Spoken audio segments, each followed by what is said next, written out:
Hey, Internet. We ready to talk about Death Stranding? You are listening to Waypoint Radio. I'm your host, Rob Zacny, and today we're going to discuss and despoil Hideo Kojima's hiking and portage simulator. Nothing is off limits except discourtesy, so if you're still trying to remain unspoiled on this game, you probably want to skip this episode and go straight to the part where you rate us 5 stars on your podcast platform of choice, because it's no spoiler that we're fantastic. Joining me today is Kotaku's Heather Alexandra. Hi there. Heather wrote my favorite review of Death Stranding. Oh, that's very flattering. I do okay every now and then. Well, also, I'm going to be vain here. I'm also going to say, Heather opened the same way I did. Great minds. Truly, I think we both love zip lines. The Zipline Network. That's the real game. I think a couple people that I've heard talk about this game have had experience with it. Were like, built a fantastic zipline network over the same part of the mountains. Of course, because it's so clearly a place where that is the best thing that you can build. Yeah, and you can tell yourself it'll save you time. Yeah, what are you going to do? Build a bunch of ladders in the snow? Or are you some sort of freak? Build a road? Yeah, man. No, that's not happening. No, we don't need roads where we're going. Yeah, just zip lines. Yeah.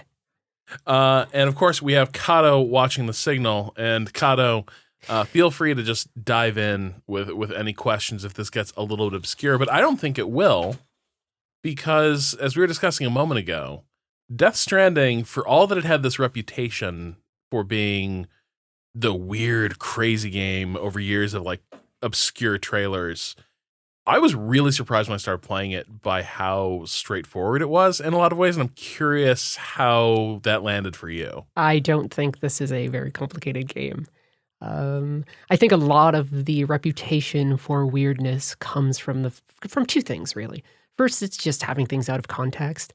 This is, if anything else, a pretty visually lush game, which sounds pretentious as, it's so lush. But what I mean is this is definitely a game where Kojima, who in Metal Gear Solid 5 had no clue what he was doing with a camera, actually realized that he could set up shots and have things that looked interesting and evocative, and that became most of the marketing stuff. But outside of context, people were like, why is Mads Mikkelsen showing up, and why does he have tar on his face?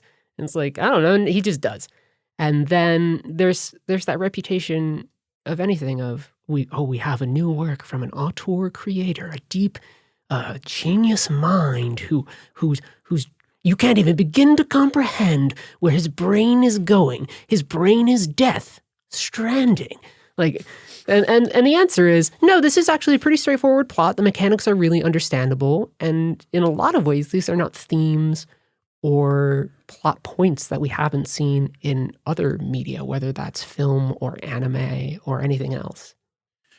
I think it does definitely, it put me a little bit off balance, though, at the start, because even though everything makes perfect sense, it makes perfect sense in the way that, a screwball comedy, if you lay out the plot, everything flows naturally, but the premise, the things that happen and the people you meet are still absurd and strange characters compared to what you expect from everyday life. And I think this game definitely put me a little bit off balance by throwing a few things at me at the start.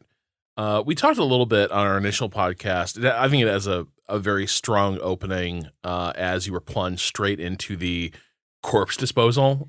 Sam, you have to burn the body of the President of the United States. Well, no, but even before that happens, right? Oh, that's right. Out. Yeah, the void out. Right, so it opens on this really panicked, we got to get this, there was a suicide, and we got to get this person, it wasn't found for days, we got to get them to the incinerator. And it's very much this Wages of Fear type run to beat the clock on whatever the hell's going to happen. And I think the game does, in that opening sequence, it really won me over with its art design, with sort of just the way machines move and the way they're conceived in this game.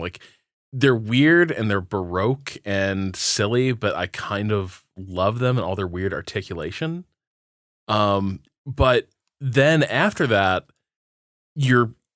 it is revealed you get back to base after this corpse disposal thing goes wrong. You have your first void out, and that's been creepy enough. But then you are basically taken to this hospital where they've set up a mock Oval Office set. Why wouldn't you? I could not stop thinking about that that SNL that Al Gore was on like years later, where he went to the West Wing set and started daydreaming about like if he'd won the election. Oh, yeah. Because it's so weird. They've set up the president, your mother. Which they disclose that fact very lightly. They're like, Sam, it's your mother. You know, the president. Yeah, and it's also weird because you haven't seen any American flags, but you've seen these giant garage arcs with the Bridges logo on them and the spider web coming out. Tiny little bit of brutalism going on there. Yeah, but you have to go see your mother, the president. The president. President Bridget Strand. And you are told this by Di Hardman. Yeah, he's great. So I'm going to tell you right now. So I didn't tell you. Yeah. You know, we were walking and I was like, I'm talking about Death Stranding. And we are like, save it for the podcast. And his name is Die Hardman. And for a while, he's like, oh, it's because I went out on missions and I didn't die. I got saved. It was hard to die. I'm Die Hardman. Do you want to know what his full, real, actual name is? Yeah. John McClane. Shut up! Yeah. So he is not just a man who is very hard for him to die. He is Die Hardman. Fuck! I'm not happy. Just want to let you know, because in the game, in flashbacks or whatever, they're like, he's like, oh, I was John, and I was friends with Cliff, and blah, blah, blah. Oh my God, I never put his name together. His full name is John McClane. Oh my Lord. So Die Hardman is wearing this inexplicable death mask at the start. And this is the other thing, everyone's just like, yeah, this is normal. Yeah, of course. Hey, it's the president's chief of staff, Die Hardman, in a advanced materials death mask. It's great that he's wearing. It looks like a really good like ceramic plastic. Yeah, I could punch thing. that and break my hand. Yeah, it looks great. And then so you have to go see the president, Bridget Strand, and immediately like this is such a weird game because it feels like the president should be in an important position, but the whole scene very much just plays out as you have to make things right with your mom before she passes. And the scene goes nightmarishly wrong. Oh, she's fallen out of bed and all sorts of things. It's this mixture of this personal stakes thing, and then right after that, there's like a large lore dump. It's kind of these two extremes. Death Stranding kind of works between two areas where it's either a very personal moment between characters, or hey, let's drop a lot of lore on you. There's not as much middle ground, but this scene has a vast range of different places that it goes. Yeah, it's I think the thing that the two things that stuck with me from the scene that were sort of in the back of my mind throughout the game is one, the moment where, because she's asking Sam to basically take over this quest that they've been on to reunify America via the Chiral network. And Sam clearly doesn't want to do it. And she basically lunges out of bed and like just starts ripping off pulling the tubes off. Yeah, she pulls a little, that scene in Lord of the Rings where Bilbo's like, here's your mithril. And then he's like, I wanted that ring. And then he's like, it's like that, except it's your mom falling out of a hospital bed and telling you to make America whole again. Yeah, and just keeps crawling toward Sam and pins him against the wall. Yeah, it kind of ties in with some of the corpse imagery in the game right at the start. Yeah. And then I think the other thing that stuck with me, though, was there was this notion that Sam had to be the one to do this because there was a sibling in the picture. Like if Sam's the son or adopted son of the president, then his sister... You're trying to remember the name? Alex, right? Amelie. Amelie. There you go. God, Amelie Strand. Anyway, his sister's out there somewhere trying to fulfill this mission, but she can't be the one to complete it. Yeah, she went ahead first to the West Coast as part of Bridges One, the team that was going to get it all done, and then they didn't. Right. And so from the first, it's like, so we're just going to repeat that plan. It failed, but this time it'll succeed because R.I.P. to Amelie, but Sam's different. But I think the other thing that, to me, it seemed like there was this real, tense subtext of maybe Sam, at the time, it seemed like Sam was trusted in a way that Amelie was not. that like for whatever reason, Sam's very much the prodigal son who's wandered off, but is the one that has to see this through. And for whatever reason, Amelie wasn't like, it was her quest, but like she wasn't really the one that Bridget was going to be looking to see this home. In retrospect, that's good. Yeah. Given everything that happens at the end of the game. Yeah, but I was so convinced that ultimately this was going to be a tale of two siblings.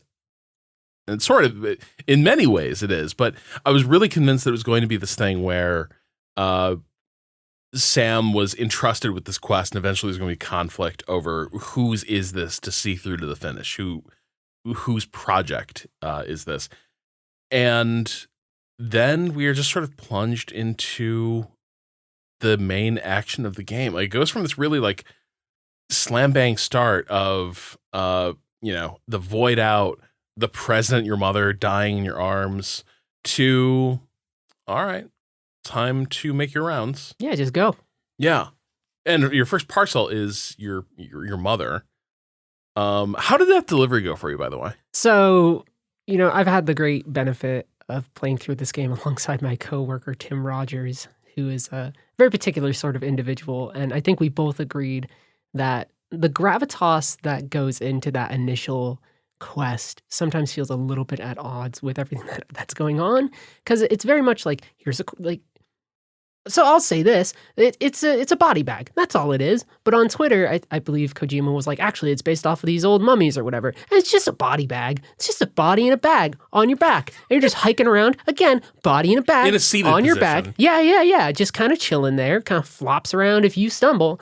And there's something about the raw physicality of these games that veers the line between feeling very tactile and real and then kind of slipping into like weird cartoonish quap qualities, and pairing that with the utter seriousness of, all right, you got to go on this quest.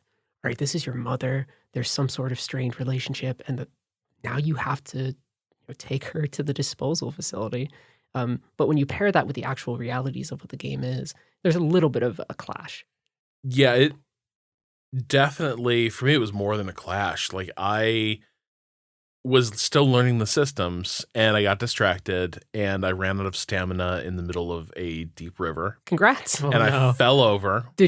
Oh boy. The president, my mother, busted loose and was swept away by the current. And I'm trying to chase this fucking body bag full of my mother, the president, down this river, but I keep running out of stamina because I'm running in the river.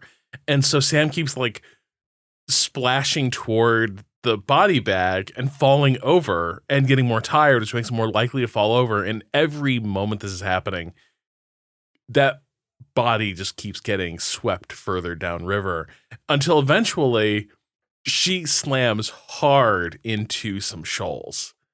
And you see like that body just like it's very much like she just like a ship running aground. They didn't play any like sweeping ambient low roar soundtrack. It was just yakety sax.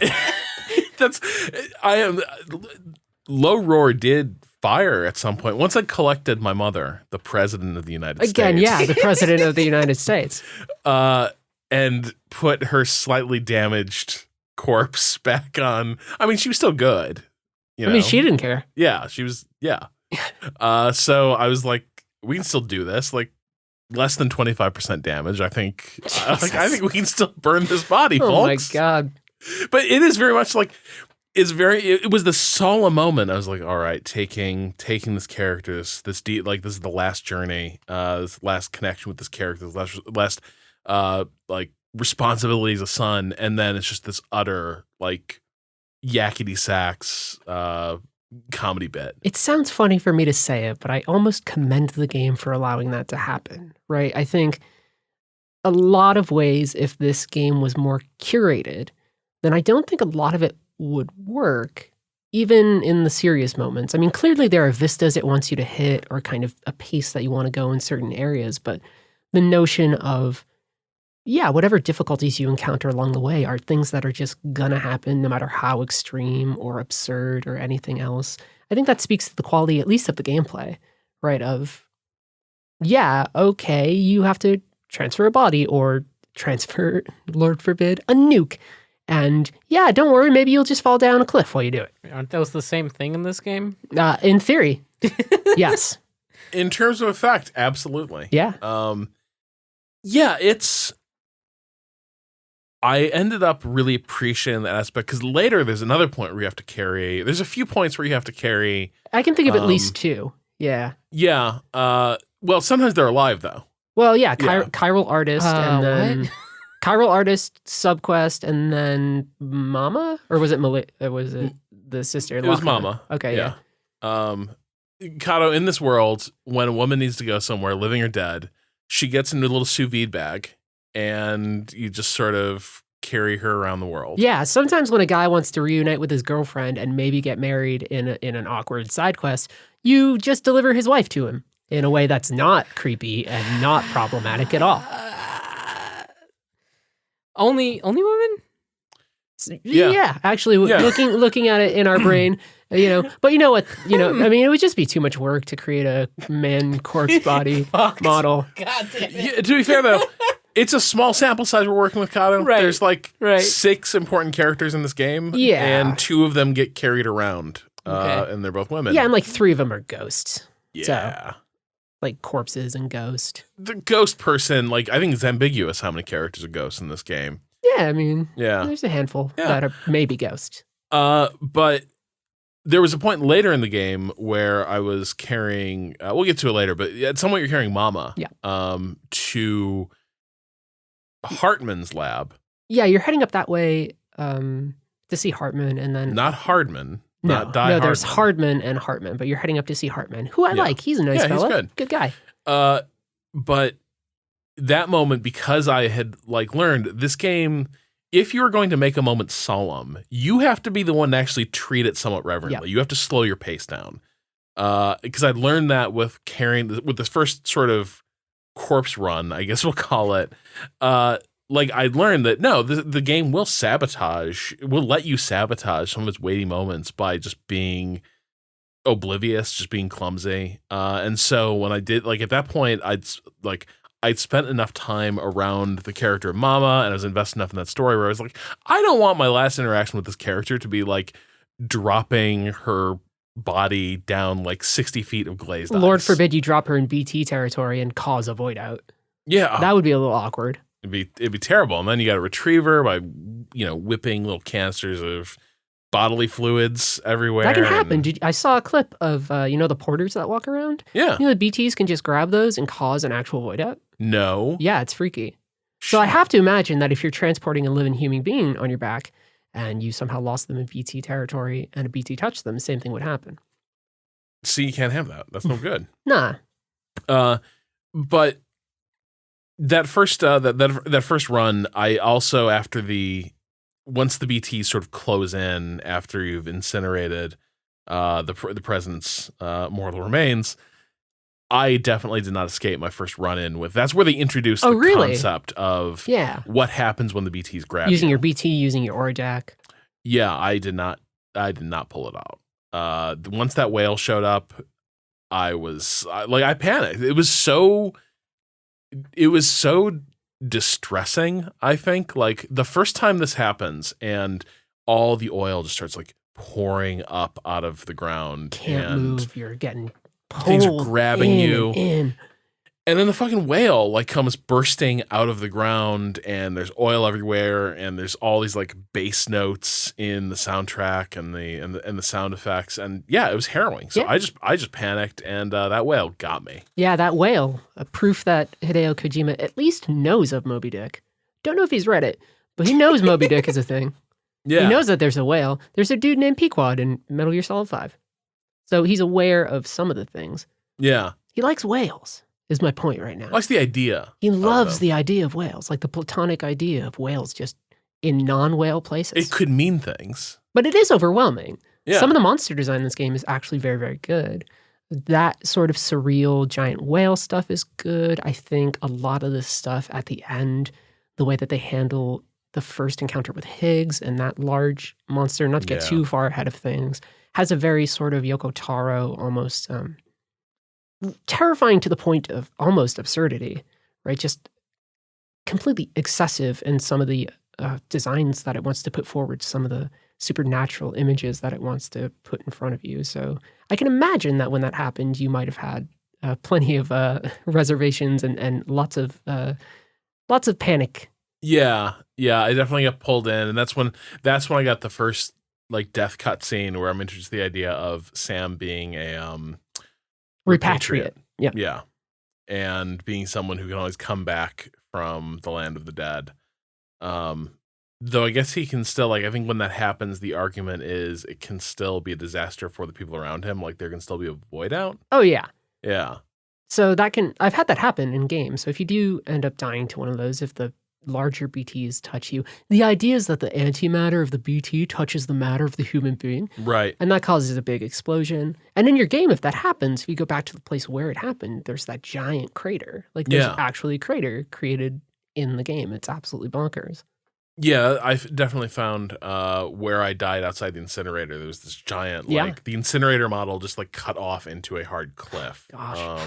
So, like, the model was intact, but, like, all the landscape around it just, like, immediately, just went straight down into a deep pit. It was pretty cool. Also started to give this sense, like, I think, for me, this was a really cool thing about the opening act of this game, and I wish maybe it had stayed in this territory longer. Maybe that's not achievable, but I liked how in the opening stages of this game, it's clear that some rules of this world are well understood by the people in it, but nobody pauses and explains them to you. Yes. You're just kind of like, oh, sure, I guess I can come back from the dead. Sure, a whale just grabbed me and pulled me into hell. And there's no idea of, like, how do I fight them? How do I, like, spot them well? How do I survive in this world? Clearly Sam's good at it, but I'm not. I don't know what Sam knows. And for me, I think that was probably the most I purely enjoyed the premise of the game. That was the most I purely enjoyed the idea of this world being haunted by, like, BTs. Were these opening hours where it was all very mysterious. I'm kind of thinking about it. Well, I think the way that they structure it is very odd in the sense that you're right that they don't explain a lot. Like, I don't think the first time they don't explain what the term BT means until Hartman mentions it very, very casually. It stands for beached things. And I think a lot of the concepts that people take for granted in the lore, first off, the concept that, yes, there's an afterlife and we all have our own kind of passage to the afterlife. It's all kind of implied at first. And I think you're right that that's more powerful. I think we have that problem, at least with this game, that as things progress, they really want to start explaining stuff. They really want to get into the specifics of, say, hey, what was up with the BB program? And I think that's important, at least for Sam's relationship to Lou, and kind of getting their Lou being the name of the BB for people who maybe are listening and actually haven't played that far. It gets a name. It's Lou. I think some of that is necessary to eventually get to where the game wants to go, but I think you're right that it doesn't. There's definitely a different feeling near the end of the game than at the start, particularly as you get, like, more weapons and stuff too, right? It becomes, for a while, it's like, I don't know what these things are. I don't really understand how to deal with them, kind of like you're saying. Then eventually you just have lots of tools and a lot more context. It really changes the way the game feels. Do they ever explain what Dooms is? No, they really don't. And it bothers the hell out of me. It seems interesting for something that's explained. It seems to eventually explain a lot. That seems like a central thing that I was like, I wonder when they'll get around to saying what this actually is or what that actually means. So Dooms, as far as I understand it, is some sort of reaction to kind of how people react to Corellium and their relationship to it and kind of the way it augments them. I think it's mostly just the BTs, though. Yeah, it kind of gives them powers, too. Like, everybody's Dooms thing, they mentioned the ratings. Like, everybody's level of Dooms. It's implied Fragile can see them. Yeah, just, yeah. like, She can straight up see them. Sam can't, which is why he needs to be. Right. He says, like, oh, I can sense him. Because he's, like, level 2 and she's, like, level whatever. And Higgs is, like... You were like a little baby. Level 99. Yeah. So there's definitely... We get an idea of what it does, but there's no point where they're, like... They never say what it stands for, and the closest they ever get is at the end when Higgs is like, we got Dooms, Sam! And it might be one of the funniest things that Troy Baker has ever said. Oh my God. I love that it was very much just a Troy Baker performance for Troy Baker money. Yeah, God bless him. Yeah, Right. it was just He got a paycheck and he had a blast. And you know what? I'm getting older. I respect that. yeah. No, I mean it sounds very much like, bring Troy Baker in for a couple days, just lay some tracks down. I would love to know how much he played that character as absolutely medium aware, because that's an aspect of his character.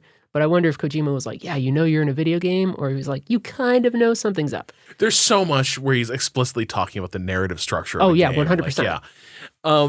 But I think in that opening zone, a couple great moments for me were the first time I really fucked up and overloaded myself. I had to go to a power station, and I was like, I'm going to carry so much shit to this power station.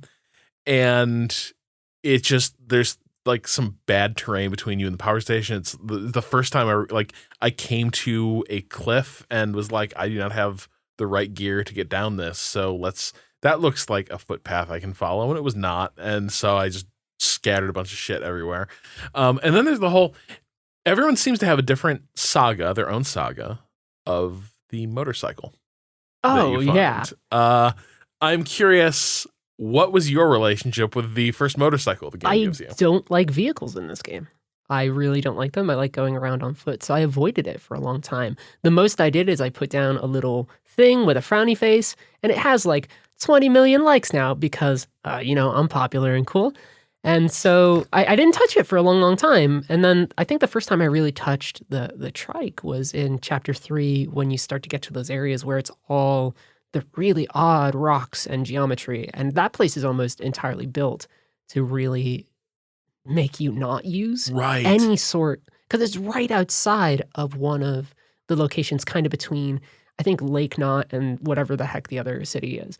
And it's like, no, you don't use vehicles there at all. So for a long, long time, my relationship to that sort of stuff in the game was just, don't touch it. Like, I'm Sam Porter Bridges, and I don't need that. I'm the best porter there is. Oh, see, I was very much like, they're like, there's a bike. We haven't figured out how to make it run. And I was like, I'm going to make it run. And I'm going to build bridges everywhere. I'm going to create a highway here. I didn't even realize highways were in this game. Yeah. So I got really fixated on this idea. I maxed out my chiral network building bridges, and I'm like, I'm going to zip all around this zone. I did not realize this was a disposable starter zone. Yeah. So I invested probably like 10 hours. You maxed out your chiral load? With how many bridges do you build? Well, how many streams are there? Oh my God, buddy. The trick is that you build like one or two that people will walk on. You don't build I respect that we both enjoy building complex zipline things, but bridges are large and buddy, you got to leave some chiral for the other folks. Well, so at that point in the game, I'd had a problem where PlayStation Network had crashed for me. I hadn't connected, so I disconnected and I figured the game would reconnect, and it didn't. So nobody's putting bridges up, and I was like, I guess I have to. I am Sam Porter Bridges. My job. Yeah, this is what I'm here to do. I'm all about this life. You disconnected from the real life chiral network and then start building bridges. I built up on the fake chiral network. It was great. Bridges everywhere. And so I was like, I'm just going to build this network of bridges and like cruise around this motorcycle. But I realized like there's not that much to do with the motorcycle running back to Capital Knot City. And so eventually I was like, I guess the game is telling me to go to Lake Knot City. So I'm just going to do that. And immediately I run to that mountainous pass. And by that point, I was so invested in this motorcycle that I was like, I'm going to get it over this. I appreciate this. It was like Fitzcarraldo. Yeah, it's a good hustle. Like you really set yourself to a task. It was a nightmare. It was really, it was good though. Like, cause I was like, I'm not going to abandon this motorcycle. And I just kept like finding different ways to like, force it over those mountains. The motorcycle was your BB. Pretty much. Here's the problem. If you go where the motorcycle can go, you go deep into BT territory. And eventually once again, this is going to be a recurring theme. I was surrounded by BTs. And I panicked. I panicked on the motorcycle. And I was like, I'll bet I can outrun the BTs over this broken like, volcanic rock. Nailed it. 100%. Yeah, so I was like, I'm surrounded by BTs. They haven't seen me yet, but I feel like they're going to, so I'm just going to gun it. And I gunned it for like 20 feet and immediately just ate shit. Nailed it. Immediately, like the hands came up from the ground. They threw me off my bike. I tried to get the bike back from them. That was not happening. And then boom, another whale. This time I had a whale escape. But what I did like is it was one of those moments I had this really harrowing journey across the mountains, and then the rain lifted and the camera pulled back and the soundtrack came up and I began Wonderful. on my bike riding down to Lake Knot City. I can say this in context, and it's a sentence I'll never really get to say in life again. You should have just peed on the ghost.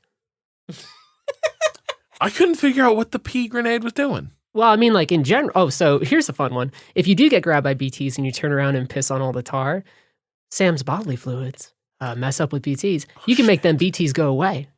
Drink a bunch of Monster, piss on the ghost. Oh, that's right. There's the monster. Yeah, you just drink a bunch, and then you're like, man, I got to go to the bathroom on all these ghosts. And then you're fine. I'm teaching you all these high level Death Stranding strategies. So now. I could have peed my way out of danger. Yeah, I mean. Like an animal, really. Right. Like a classic animal defense 100%. strategy. 100%. Yeah, that's smart. I feel like having escaped the whale and then slowly riding down the hill toward Lake Knot, I feel that was probably a slightly more cinematic victory for me at that moment than if I just whizzed my way out. Yeah, it would have kind of ruined the moment a little. Yeah. I understand. Yeah. You're right. What's the band's name that does every song? Low Roar is Low Roar. Predominantly the folks that are using this. There's a couple others. All their songs sound the same, right? You know what? I like it, though. Yeah. I'm wrong. But I like it. Yeah. It worked. Very at moments like that, it did and sort of having that okay, survive that now sort of a long because it's very sad pseudo prog adjacent. I completely respect the fact that this game has two lengthy credit sequences because the first one has Low Roar's wonderful song I'll Keep Coming playing in the first one, and that's really good. I like that. The second one has Churches, playing another song, which is that one's okay. We're Chiverchin over here. Yeah. But is Lake Knot where you have your first encounter with Troy Baker? Yeah, so you get there, you kind of because you're going to take a boat to the next area, and he shows up and he finally summons the kind of tiger dog looking BTs, and that's where you have your first fight, and that's where the game really starts to tutorialize you on hematic grenades. Yeah, I was terrible at that boss fight. I for some reason I was just really bad. I was running around like an idiot, and then I realized, oh yeah, I have a bunch of grenades that I can just throw at this. That moment is interesting because that's one of the moments where Higgs is very aware because he says oh, you really wanted this, right? Oh, you really wanted some excitement. I'm Higgs and I know what's going down. And you know what? Yeah, good for him. I wanted to throw my blood at a giant ghost. He was right. It is very much he is almost joyless Sam Lake in some ways. A little bit. Just asshole Sam Lake. Which is funny because Sam Lake's in this game. That's right, he is. He is. Yeah. I think Sam Lake. Here's the weird thing. There's in no world has Sam Lake been anywhere near as successful as Hideo Kojima. No. But I think he wears the shit-eating grin, pop culture remixer, self-aware video game auteur thing. He wears it so much more lightly than Kojima does. He was in 2 games this year. Yeah. He was in Control as well. Yeah. And he did a great job there. So congrats, Sam. Yeah. Like some of my Twitter posts or something. just we're close. We're real close. But I think that first boss fight with Higgs, it was really cool. It is the first time you see now a city emerge from the ether, basically from the ooze, and again, it has this really apocalyptic, what the fuck is happening in this world vibe, and again, so many of these big moments, it's just familiarity breeds contempt in this game. This game has, I think I had 8 or 9 battles like that. I could have just had one. If there'd just been this one fight, we're remember when Higgs, you're about to get on that boat and Higgs summons that city? That was freaky, man. You remember that? there was like a fucking, what was that It animal? was like a tiger bear. Yeah. But then, like, by the end of the game, you're like, are you fucking kidding? Might as well kill a goddamn whale in this goddamn city now? Is that what's happening? With all of my rockets, my multiple rocket launchers. Right. And so I think that, like, again, it's this first act where so much that is happening is inscrutable and weird and eerie. And even Higgs, he become like, we joke about him now because we've seen just the cartoonish arc of the entire thing. But at the time, he is this, like, he is also wearing a death mask. Nothing about this dude. Yeah, he's just this nightmare phantasm that comes out and just like wrecks house. Like, oh, there's evil like death wizards here. I guess this game is turning into Destiny right before my eyes, basically. You start to see some of the themes start to come into focus too a little bit too. Yeah. You're spending a lot of time in these broken areas where the environment is all messed up. Now you're sitting like cities rise out of what is essentially oil. Yeah. You start to see, in combination with all of the internal strife and the politics, you start to see some of the environmental stuff that's in this game too, which I think is very, very much in this game. I ultimately think that this game is partially reckoning a lot with climate change. I say in my pretentious critic voice, I think it's really a game about climate change, but I think the images that you're talking about are very evocative, but I think they're evocative because even outside of their context, the image of a broken city being consumed. We have cities in the real world now that are sinking into the water. We're going to have more, like, that's going to just be a thing. And so seeing that, even in the context of a weird science fiction ghost story with, like he said, weird death wizards, there's something about it that clicks, even with kind of the heightened stakes and almost anime absurdity of what's going on. And I think that started to really click for me because the next sequence, right after you get to Port Knot City, right? Is that yes, it? I believe so. Lake Knot, you go. You're finally heading into chapter 3 where everything is fantastic. And the first thing, like after you get there, you go outside the wire basically of the base, and the first thing you encounter is a highway. And like, you can build a highway. Here's some ingredients to just mix together, and it's an great. easy bake highway. It's fantastic. It is, and like when you realize, like, holy shit, there's roads. I can build roads in this game. It's really cool. But I think the first time you see the road spring into existence, but then it's always bleeding that oil up into the sky. That's where I was like, okay, so yeah, climate change. Like, this game is both like, it's about this weird relationship we have with this age of technological marvels, right? Where it's like we can do anything and it's poisoning our world and it is dooming us. Yeah, it's weird. It's weird because ultimately I think this is actually a pretty hopeful game, in spite of multiple insistences from characters that know we are screwed and the better thing to do is to commit giant existential mankind scale, essentially suicide. On all of the population. Like, there's those two extremes of like people who just give into their despair, and then the difference of the mechanics, which, yeah, we're building these things that are kind of polluting what is a very natural landscape. But when you look into it in the context of, I'm building these things with other players, I'm kind of finding ways to make new areas more accessible and better for everybody. There's like this almost like a New Deal quality to it, which I think is really, really fascinating, especially considering this game's somewhat overly romantic relationship with at least the platonic idea of America.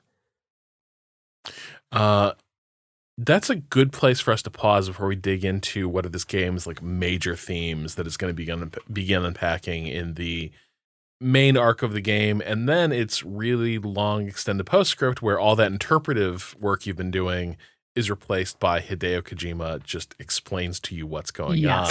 But before we get to that, we're going to take a quick break and connect you to the Chiral network where you can buy yourself some goods.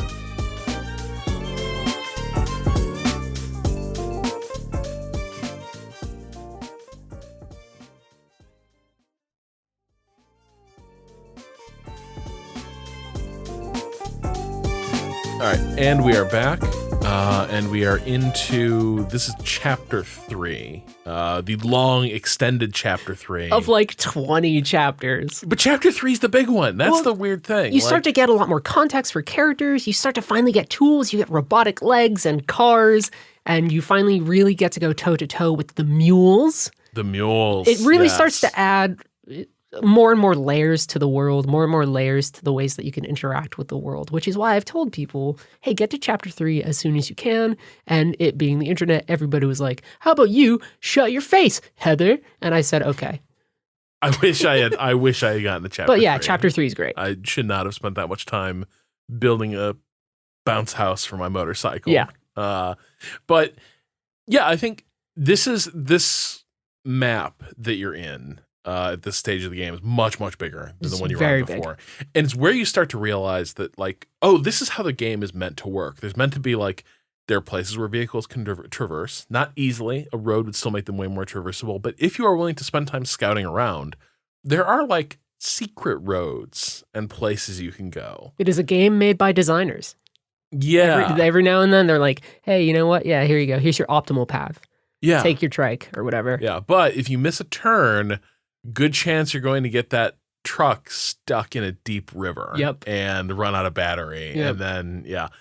And it's where you start introducing more of these survivors camps before you're running between basically bridges outposts. And here we get now the survivalists. Yeah, you get the Chiral artist, you get Conan O'Brien, you get all sorts of people.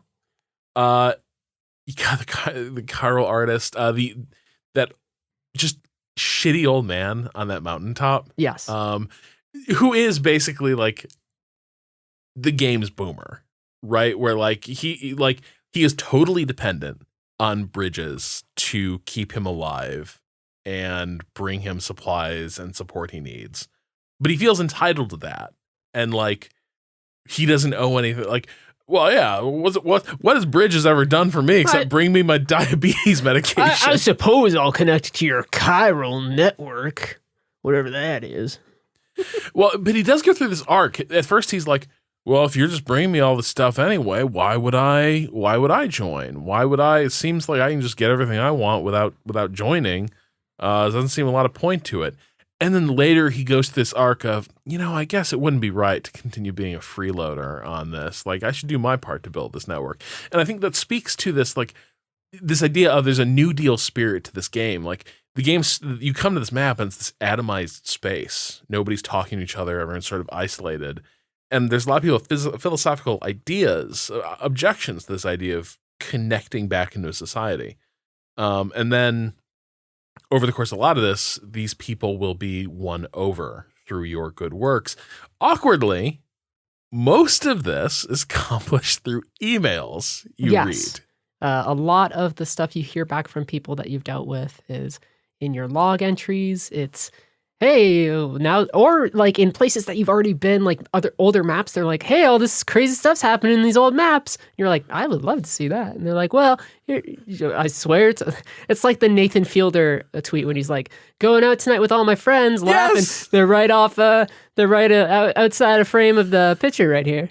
Oh my God, those are Sam's friendships. It really is. Like, there are all these people that he's had this massive impact on, but the game cannot. I kept waiting for the moment where, like, at some point, this game, I was always wondering, like, what was the budget of this game really? Like, how many resources did they have available? Because you're just talking to Jedi holograms through most of this. Like, and they're just sort of like, spouting like, oh, gee, thanks. It looks great. They're little lines based on like how, like the condition of your thing. And they're like, it looks pristine. Like, congratulations. God, and there's really awkward things. Like, you run into this doctor's wife. No, you run into the doctor. Doctor's the only one who talks. And the other guy needs like equipment or something because it's like him or his wife has like a heart problem or something like that. Yeah, there's the mountaineer. Yes. But neither of these women speak. No. But they do email you. And so, like, there's a super awkward, like, the optics, as they say, are not great. No. As this one, like, old white doctor gives you the quests, and this like black woman is just standing there silent. Just like, yeah, she's his wife. You'll hear from her later via email where she explains her rich inner life. Yeah, this game has a very sort of romantic notion of community and of America and all these other things, but it doesn't really follow through on really approaching the complexities of the things that it wants to talk about. Because even though we say, oh, it has a very New Deal thing of let's make connections, let's rebuild infrastructures, there's also undeniably a part that's like, go westward, young man, right? It's make your way from coast to coast and rebuild this thing in the name of America without really understanding that America is a complex, very often flawed and violent sort of entity. In this game, it's this very platonic notion of togetherness and XYZ thing. Well, except the game. So this is the weird, like, what makes this game interesting to me in the end, for all that it's on the nose, and sometimes has this really strange idea of America. It also has these things where the game introduces this concept that Bridget Strand was the spirit of America, but she's dead now. You carried her to that incinerator, but her daughter, Amelie, is out there. She's going to be the spirit of America. Her real name is Amerigo. Right. And where the game is headed with this is this notion that, well, maybe the spirit of America is poisonous to you. You know what I mean? Like, maybe on some level it hates you and is here to destroy you. That is another aspect. Yeah, of where this is well, headed. that's partially because I think that doesn't get stressed as much, but there's this idea that expanding the chiral network is actually causing more existential kind of problems in terms of now BTs are more common because there's more beryllium in the air, or like, hey, we're going to reconnect all these things, and actually I'm Amelie, and this is just going to help me make things more unstable because I'm actually some sort of harbinger of extinction, blah, blah, blah. So, yeah, I think there's parts of that. I wish it got into it a little bit more. Yeah, like, this is the thing that frustrates me a lot here is, to an extent, I love ambiguity in works. Like, my favorite thing is not really knowing for sure, like having multiple interpretations open to me. Do you? That sounds like you're very sure. Do you like ambiguity? That's the one thing I'm sure about. Okay. I am not ambivalent at all about my love for ambiguity. Okay, I appreciate that. But I do, like, it does frustrate me here that in Death Stranding, it often feels like the game's ambivalence isn't so much considered, so much it is just absent-minded. Mm-hmm. That we have this notion of, hey, everything you're building is leaking death oil into the atmosphere, and then the storms form and the ghosts come and try to eat you and pull you into hell. And all you're doing with that is creating this, super internet, basically. And is that real connection? Is that making us a better society? Is that bringing us together? But then also, the game's like, dude, this chiral network rules. And you know what? Giving someone a like on social media, that is a connection. That's good. It's back and forth. It's this thing of, like, what does it mean to like a stranger?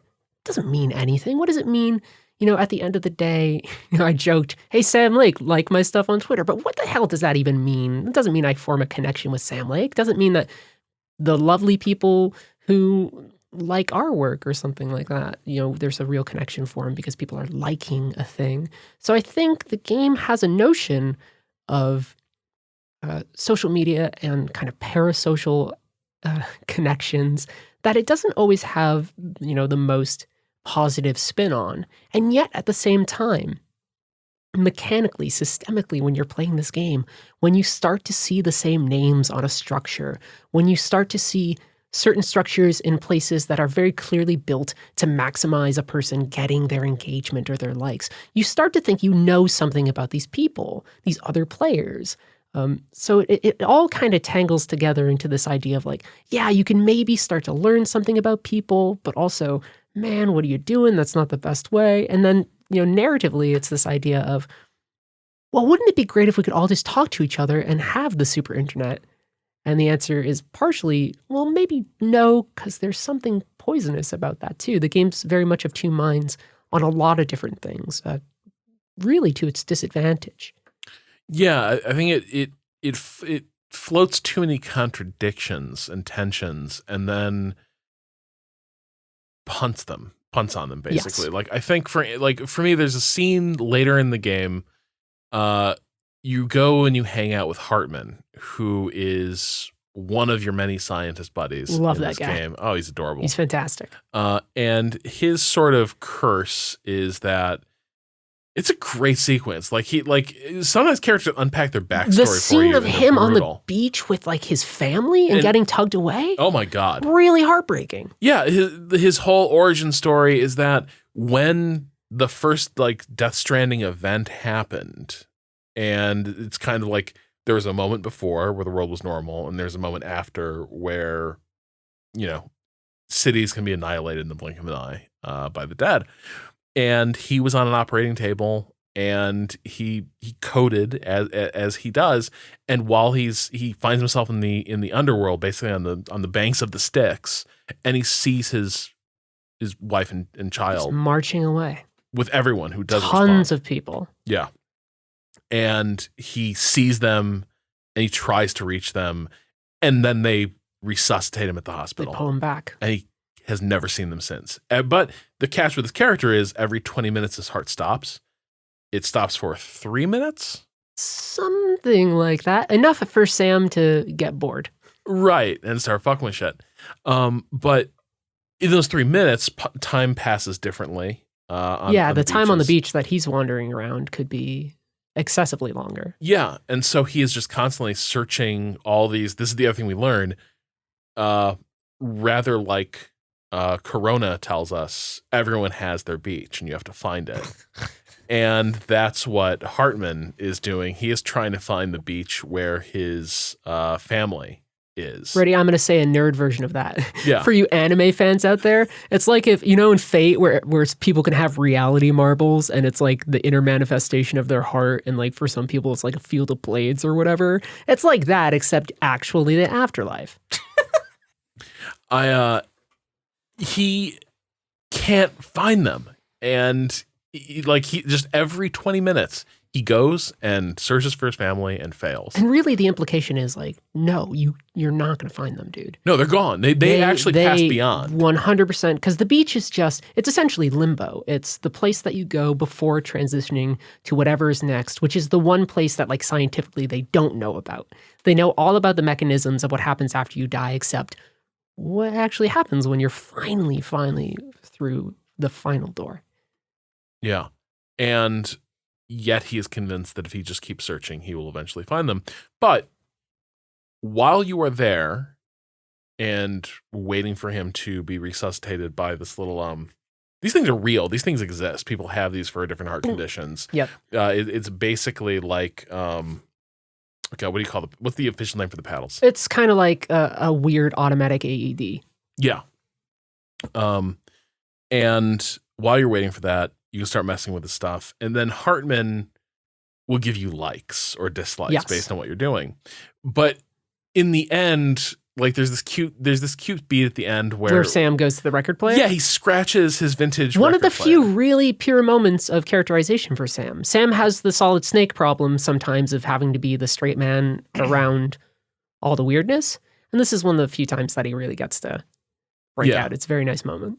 And immediately Hartman gives him many dislikes for that. But then as the scene ends, in his dream state, he gives a little thumbs up and you get all the likes back and a little more. And it feels like Kojima thinks this form of connection is fundamentally cute. Like, you know what I mean? Like for all his reservations about what are bonds on social media? What sort of bonds do we form in this like wired connected age? He also feels like a guy who loves getting emoji texts from friends. Yes. And is like, this is just the cutest and best thing in the world. There's a quaintness to it. Yeah. Right? The notion, or even like in small things. So when you kill a BT, the BT gives you a like. It's really weird to kind of see that pop up. And it's not like BB liked this or, oh, back home, Dead Man liked it. It's the BT gave you a like. And there's a quaintness to it that like touches upon a real sentiment, at least theoretically with the BT of like, oh, thank you for I suppose, killing me and letting me move on. But there's that quaintness of like the way that it's expressed in a digital age is the BT liked this, which is very, very interesting. Yeah. And I think ultimately it leaves me in a sort of confused state where I think the game ends up in a confused state about the politics of the chiral network and what it is you're building. Like, because on the one hand, it thinks this stuff is rad. And on the other hand, it might be founded on an unholy technology and energy source that is going to destroy us. And it doesn't really know how to resolve that. And in some ways, that's almost secondary to the point, because the other thing we start really getting into in chapter 3 is that Higgs, your primary villain at this point, is someone who's reacted to this apocalyptic state of the world with like pure nihilism. Yeah, just the most blanket form. It's that, and there's also just like a really pure hatred too. There's like his reaction was there's no point, and if there's no point, then I can do anything. And it's fundamentally just really sad and backwards. Yeah, I think there's also an element of you are so small in the face of this onrushing event. And this is a tangent, but so I grew up in Northwest Indiana, and like in some ways a very sort of secular place, but also there were still pockets of like deeply religious people. Yeah, and of like course. you'd like there are pretty much anywhere, but like there was a sort of band of evangelical Christianity, form of evangelical Christianity in that area that I would sometimes encounter, and there was a particular flavor of it that I always found really interesting and frankly off-putting. Was this notion of imagining God as the bully who was going to beat up everyone's dad. Like this notion of God is on, like, I'm on God's side. God is this enormous, unconquerable force, and I worship God, and therefore I'm on the side of this irresistible force. A sort of very violent, exclusive eschatology. Yeah. And Higgs reminds me of that. This notion that you are facing the confirmation that God is real in some ways, right? Or at least the soul is real. Yes. And reacting to that revelation with, I am nothing next to this, but I can be its agent. I can be on the side of this awesome power. Yeah. That doesn't need me or care about me. It's inevitable. Yeah. And that's kind of how Higgs responds to this. And it sort of flashed me back to this, two conversations I had when friends were trying to get me into their fucking Bible study, which did not take. But this whole notion of, oh yeah, what's great about being religious is the fact that everyone else is wrong and they're probably going to burn in hell. And you get to be very smug about that. You get to watch it happen and pray for it to happen, and it will. So your wishes will come true because it's predetermined. And that's kind of Higgs, right? Like, he can't make anything happen. There's the inevitability. But if he says, I want that inevitability, then to a degree it feels almost like he had an impact, like he brought it into existence. Right. So ultimately a lot of this game ends up being how people react to smallness or really annihilation. And I think the game's ultimate response through what Sam chooses is mostly that there might not be a solution where everything's okay and we get out of this. Mankind goes to the stars and avoids the Death Stranding, and the world is fine and we continue. I think it ultimately decides, very much as the counterpoint to Higgs, that the thing that gives meaning, right? It's kind of on the nose given the themes that the game has been discussing in its mechanics or anything else, is your connection to other people. I think we all have points in our life where we think about the really dire existential things. And I think that in those moments, regardless of how you feel, your heart skips a beat. And you go, oh my gosh, where am I? What am I? How old am I now? Like, what is going on?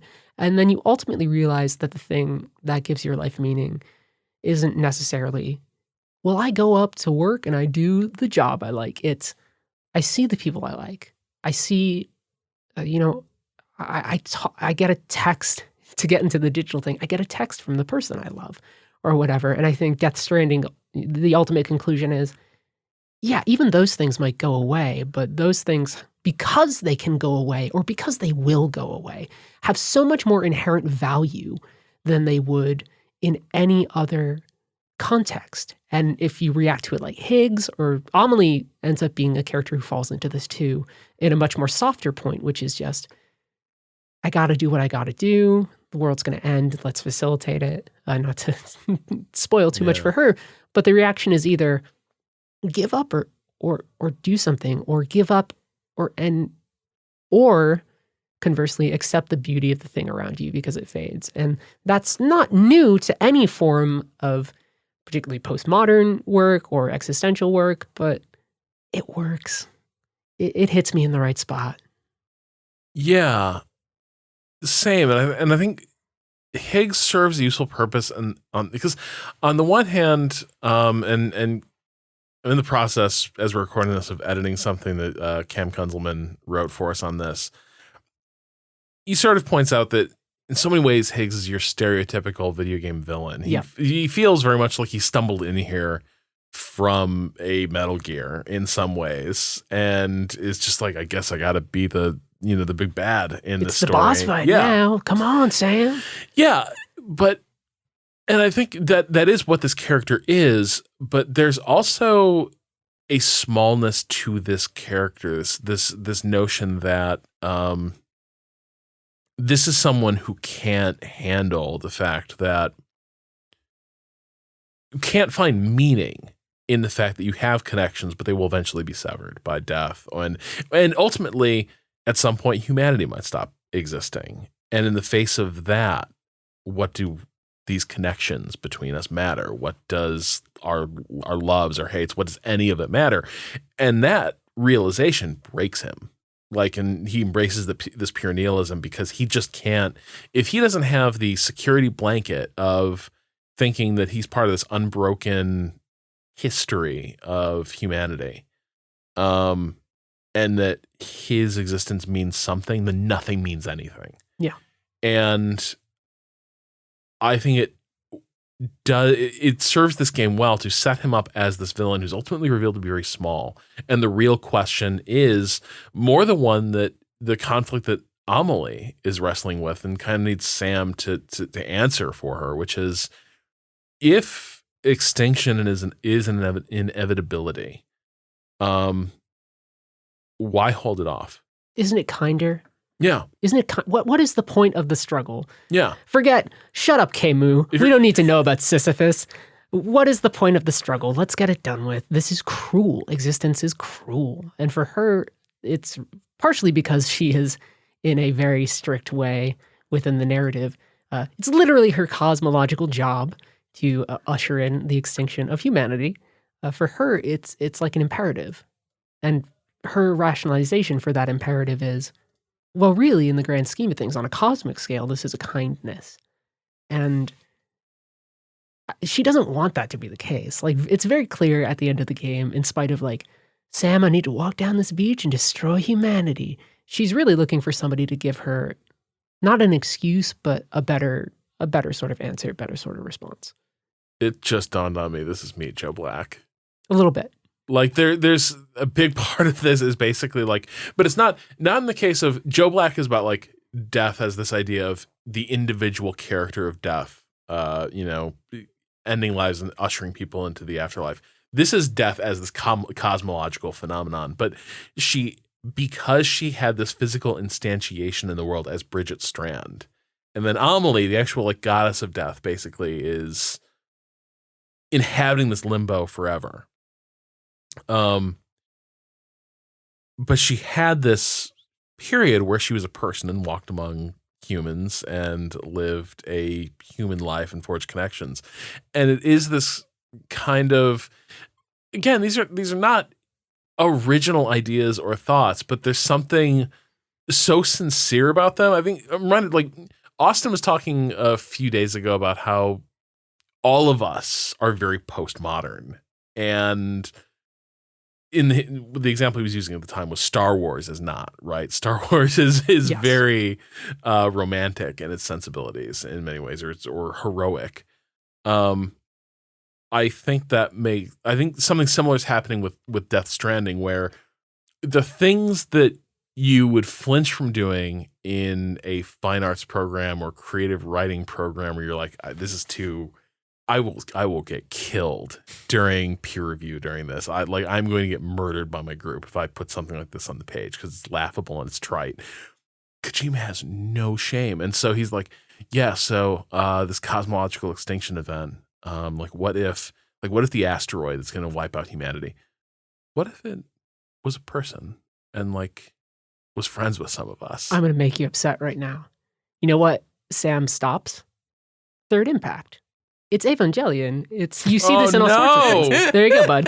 I can't escape it. I'm not even joking in the sense that a lot of stories about cosmological terror, regardless of anime, regardless of any other context, the ultimate decision is about whether or not you choose to stay and be a human being or whether or not that pain is too great.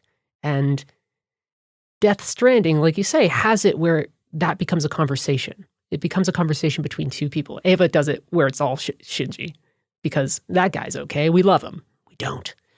But in Death Stranding, it becomes a conversation with two people on a beach. To be fair, you have to not shoot her with your not really good gun. But yeah, you have to not for lack of trying. Oh, I am embarrassed by how long it took me to figure that out. And I play a lot of games, and I have written tons of words on Hideo Kojima. I should have gotten that right away. Instead, I was like, man, maybe I'll keep shooting her. Maybe I'll friggin' stop her from doing this. And the answer is no. What if I stand in front of her and put one through her forehead? You got to hit the hug button, buddy. Yeah. But the thing that sets up this conflict with Higgs as our villain, at least initially, is all of this ties into this character Fragile. Who we've been meeting, who is played by Léa Seydoux. Yes. And she's got a signature line, by the way. She is fragile, but she is not that fragile. It's like looks good on paper, maybe.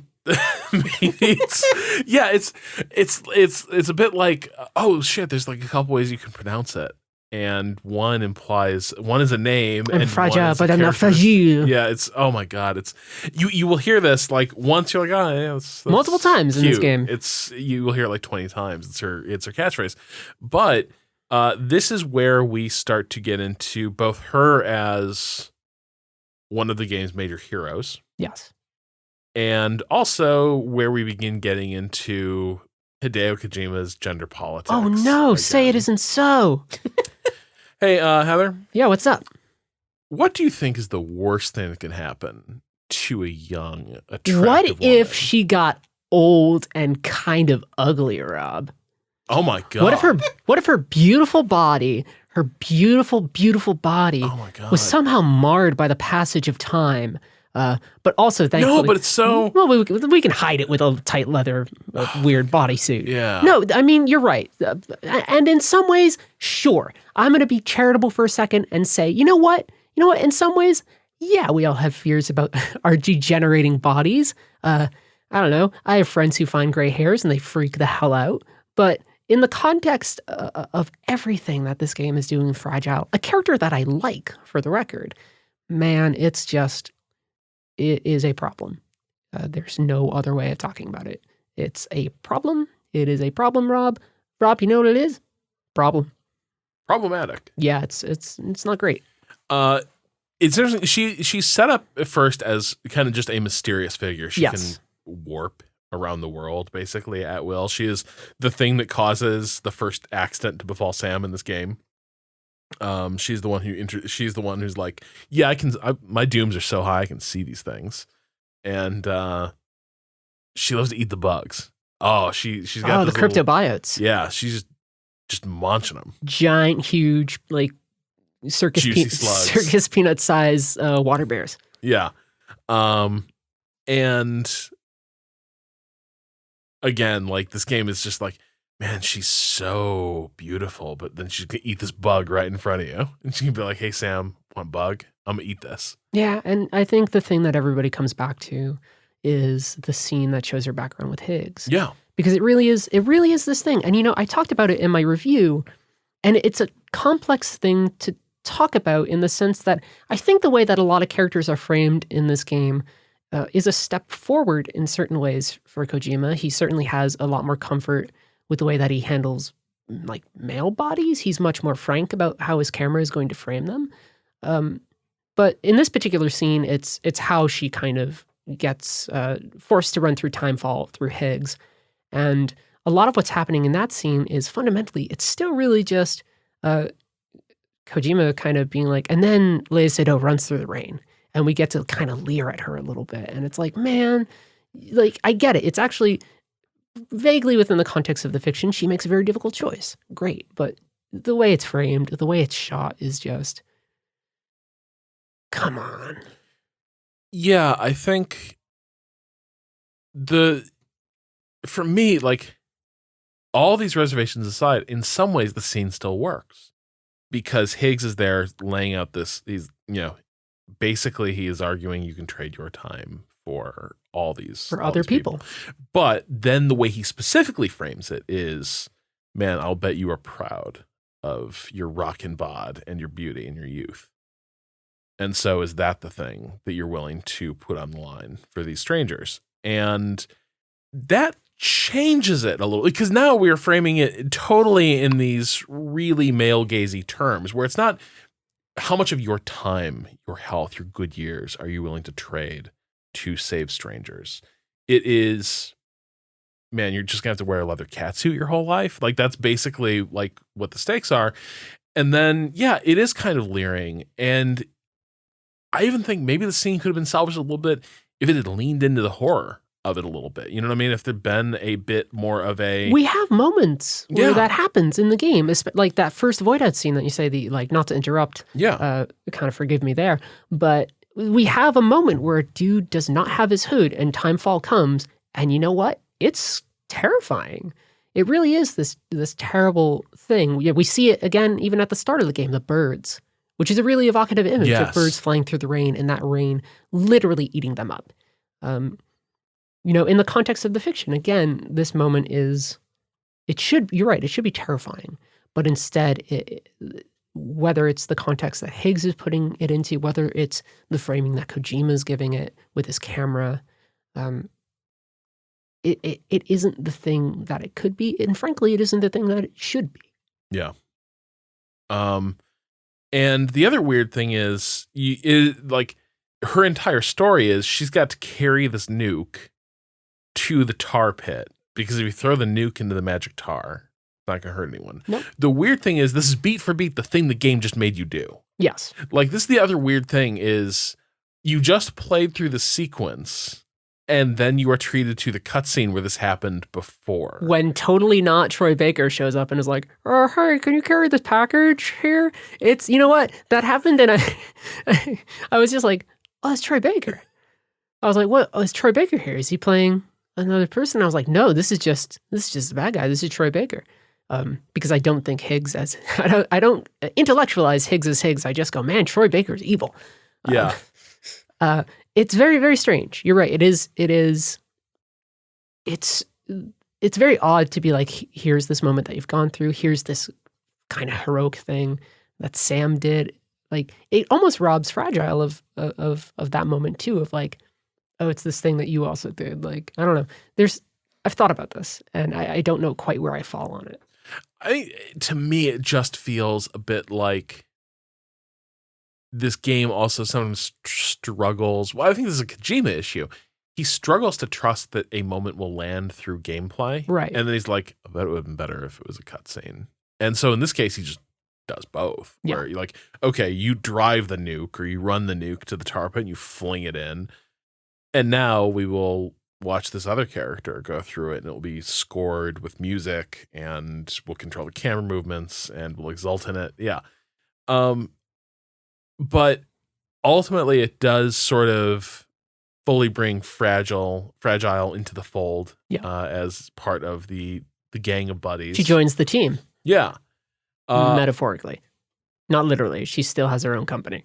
But it's also around this time where we start getting into some of the weird shit going around with your BB. Yes. We alluded to this before. I'm surprised we've gone this far without getting into the BB, but I think the broad outlines we know, which is that the BB is a little baby, a bridge baby. Tiny pod baby. Yeah. That has, through the horrific mechanism of it is connected to, basically, they're called still mothers. It's they're essentially brain dead. Yeah. So through like a mother in a coma or something, this baby has 1 foot in the afterlife, but then is also still here, and they're in these little pods, and through their connection to both worlds, you can also get your sensors are able to pick up the presence of BTs, etc. But every time Sam connects to his BB, which is basically any time that you're leaving a safe house, you get a flashback. Mads Mikkelsen. Mads the lad. You go through BB cam. Yes. You see Mads talking to a BB, or talking to a still mother in the same room, or talking to, is that President Strand? Bridget Strand? But she's wearing a death mask. That looks like the one that Die Hard Man wears. And the game will do this so often that you will eventually basically be able to piece together everything that happened. Is that going to stop Kojima from stapling all these cutscenes together? Oh, no, buddy. No, you're going to see it again. You got 2 hours to sit on your butt and make sure you understand exactly what this was. But then the other thing is, you start getting pulled into when you, like, I think, is it when you go to sleep sometimes? How is it you were pulled into the war beach? The first one, it's a supercell. So it's after you arrive, I think, in South Knot City, Supercell arrives, which is essentially messed up enough weather patterns in this game can actually pull you in temporally to other places. In this case, it pulls you into a beach, which World is War One. Yeah, and they kind of talk about this. They say that in cases of mass death, people's beaches are sort of shared. We got into this a little bit with Hartman, particularly for war. That just means, man, you're trapped in a limbo that is just war. But also, for whatever reason, Combat Mads is here. Yeah, and it's overwhelming. The first time you see him, it's an astonishing reveal. Yeah, you it's great. see a bunch of. Have you ever seen the movie Death Watch? I have. Oh, you were the only other person I've ever encountered who's seen this. You're welcome. It's really good. It's a cool horror movie. Yeah. But I got such strong vibes from that of like the chiral soaked figures rising from the pool as British Tommies. Yeah, and they begin to like haul forward like a team of horses as they pull Mads, the man, Mikkelsen, in a fucking like officer's greatcoat from the Great War. It's very good. And then as he does, they all like, take up blocking positions around him. That's the sound that they make with their guns. And the reins that were connecting them to him are now fuses. Yeah. And that's the other sound. He lights a cigarette. I told you this on break. Man, yeah, I would watch that guy smoke a cigarette every second I could. Yeah. It's fantastic. But anyway, now you're in these trenches too, and you got to kill this guy. It's Metal Gear. Oh my gosh, suddenly you have a Metal Gear boss fight. Yeah. It's very interesting. I thought it was a very cool moment. Just because I think before then I'd been playing like 20 hours, right? And that 20 hours is mostly deliveries. And then suddenly, oh my gosh, it just feels like such a broad and rapid change of stakes in terms of your immediate security. Yeah. And when you encounter him in the trenches, immediately his uniform melts away and is replaced by like modern like tactical gear. The combat veteran, he's called at first. Yes. And you just have to shoot the shit out of him. Yeah. Really. Like, I thought maybe something slightly more complicated was going to go on, but no, Nah. like this is just a battle scene. You just have to just kill these. And then as you're sneaking around every now and then, he goes like, "Give me back my BB. My baby. BB. My baby." It's fantastic. Yeah. And so you do it, and it's also very like the old World War I tanks are cruising by, but they're covered in like whale guts. Like, all and, sorts of viscera. Yeah, it's very much Death Watch meets like the Darkness 1 type. It's real good. It leaves no like horrific association with World War I unturned. You kill the guy, and when you do, like, you wound him, right? And he like pulls you in closely, wants to talk to you, and then like I think stabs you or something. I forget that one, but I mean, there's a lot of times where at the end of these encounters, there's multiple ones where there's like a lot of like physical closeness, almost intimate closeness, right? Yeah. Which makes sense given what we learn later on. Yeah. But yeah, so no one knows what the hell that was about, but it does start raising questions about what is the, provenance of your BB. And to everybody's external perception besides Sam, that happens in an instant. It's like 2 seconds, and they're like, "Oh, we lost communications with you," and he's like, "No, I'm Norman Reedus, and I was in World War I for like 2 hours." And they're like, "What are you talking about, bud?" I love it. And then they just check his personal tape, and they're like, "Oh shit, that's World War I." They're like, "Oh yeah, you were like, yeah." No, dude, like his audio feed is correct. Like his vitals like showed no disruption, but then like he just had his Olympus running in the entire sequence. And it's like, holy shit, there's like World War I on this tape. Like that's fucked up. Yeah. Really interesting stuff. He got really into Foley all of a sudden. Yeah. Yeah. Tons. He loves it. But this also starts raising questions about like what is actually going on? Like where's this BB from? Like what did we just encounter? And that's where we start to really get into Deadman. Yes. As he begins moving into the role of guide and advisor for this part of the mystery, Guillermo del Toro. But not really. Is voiced by a fellow named Jesse Corti. And how did you feel? How did you end up feeling? Like, how did you end up feeling about Deadman? Deadman's a weird character for me. Yeah. I think he fulfills essentially what his role is, which is to be the closest thing that this game has to like a codec mission control. He's very much as somebody who talks about all the expository stuff when you need it, and he does a decent job of it. I think, for me, I was never quite sold on the connection that builds between him and Sam. And the BB. And the BB, yeah. I mean, they get to it a little bit, especially in the second war sequence where he's actually the one kind of protecting the BB for a while.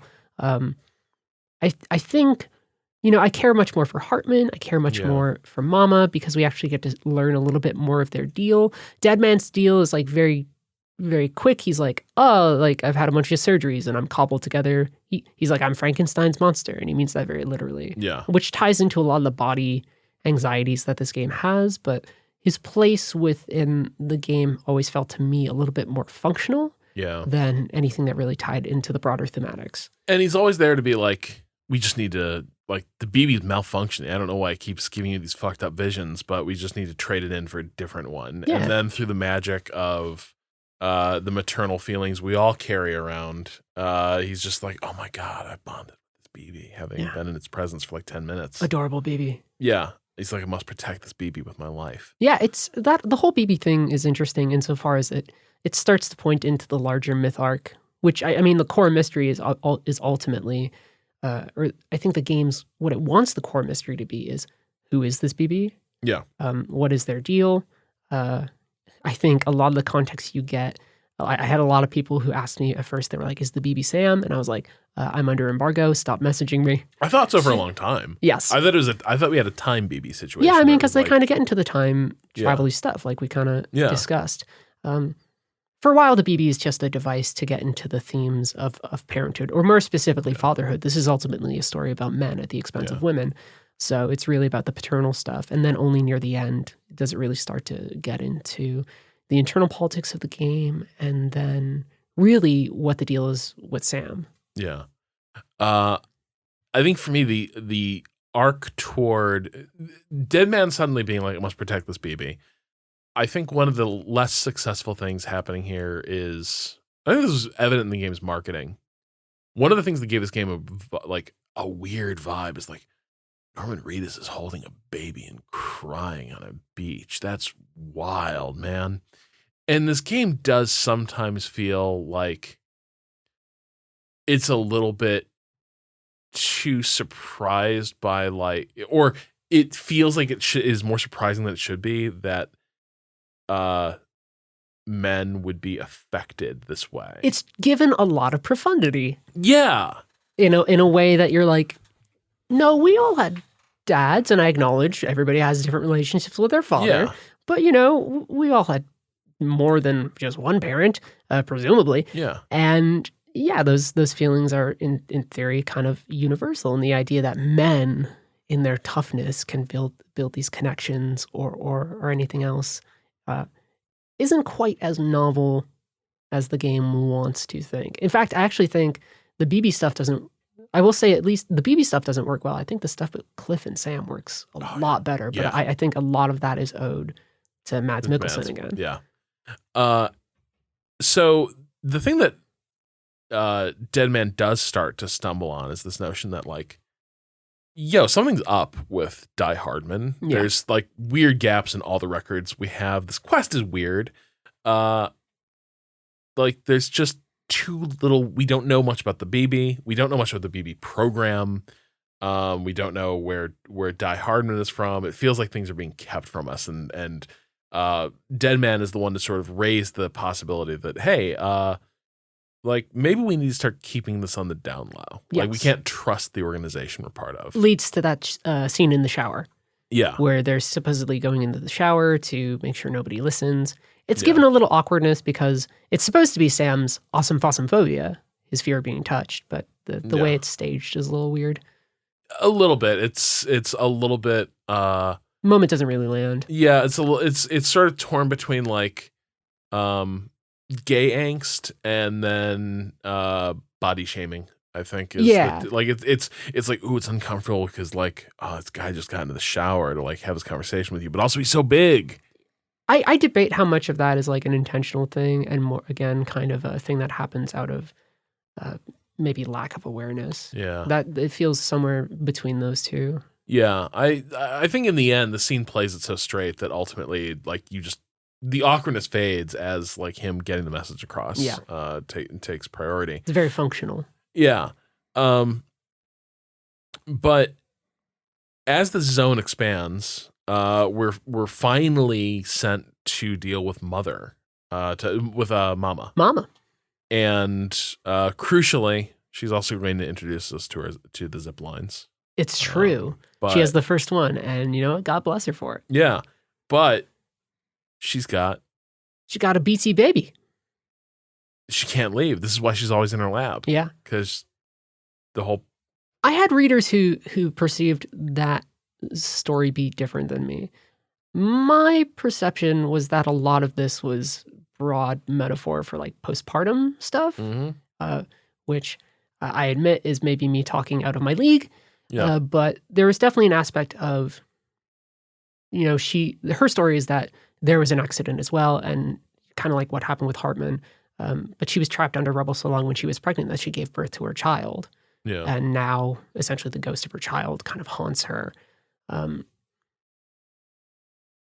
think I kind of see what they're going for, but it doesn't completely work for me. No, I think there's so much else going on behind this. And I think to me, what I think starts out is a pretty clear, this is someone who is dealing with the fallout from the death of a child she was carrying. And she's sort of trapped in that place and feels in some ways still responsible for this child that she lost. Literally follows her around. Yeah. And I'm like, okay, I'm with you. And yeah, I get it. Let me tell you about my sister, Lochna. Oh, my identical sister. And it's like, what now? Yeah. Both of them named after crater sites? Yeah. Meteor sites? Yeah. And you go across the mountains to presumably Mountain Knot. I don't know. Yeah. They're all named kind of like Pokemon cities. Yeah, I think it's Mountain Knot. Yeah. You just go there. Go to Vermilion City or something. And Which is the one with the Tower of Ghosts? Tell me, Kato. Lavender. There you go. Lavender Town. That's where we're going. And Lochna shows up, and Sam's like, "What, Mama? What are you doing here?" And Lochna's like, "Fuck Mama. I hate her, and I'm not letting you build the chiral network. That's no good." There's a weird interchangeability of women thing going on that I don't necessarily feel completely qualified to talk about. Yeah. And so then there's only one thing we can do here. We got to carry Mama to Lochna. Yes. Across the snow. So they Yes. can have out what happened. And it's revealed that Mama was, because they're neither of them is a complete person. Yeah, slow down, David Cage. I've played Beyond Two Souls. God damn it. I'm going to give you a child. God, shout outs to Heavy Rain. You make me cough. Still cry. setting the bar, I think, that for terrible gender politics. But once again, we gotta put a lady in a Ziploc, carry her somewhere. This time, apparently, before she can do that, Mama has to sever the connection to her BT baby. Yes, she does.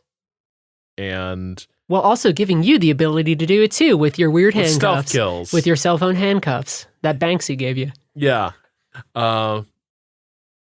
And so you reunite the two sisters. Mama promptly dies because apparently you can't have two.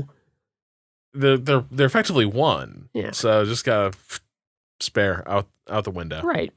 But there's this entire notion of one could carry a child but didn't necessarily want one. Lochna wanted a child but couldn't carry one.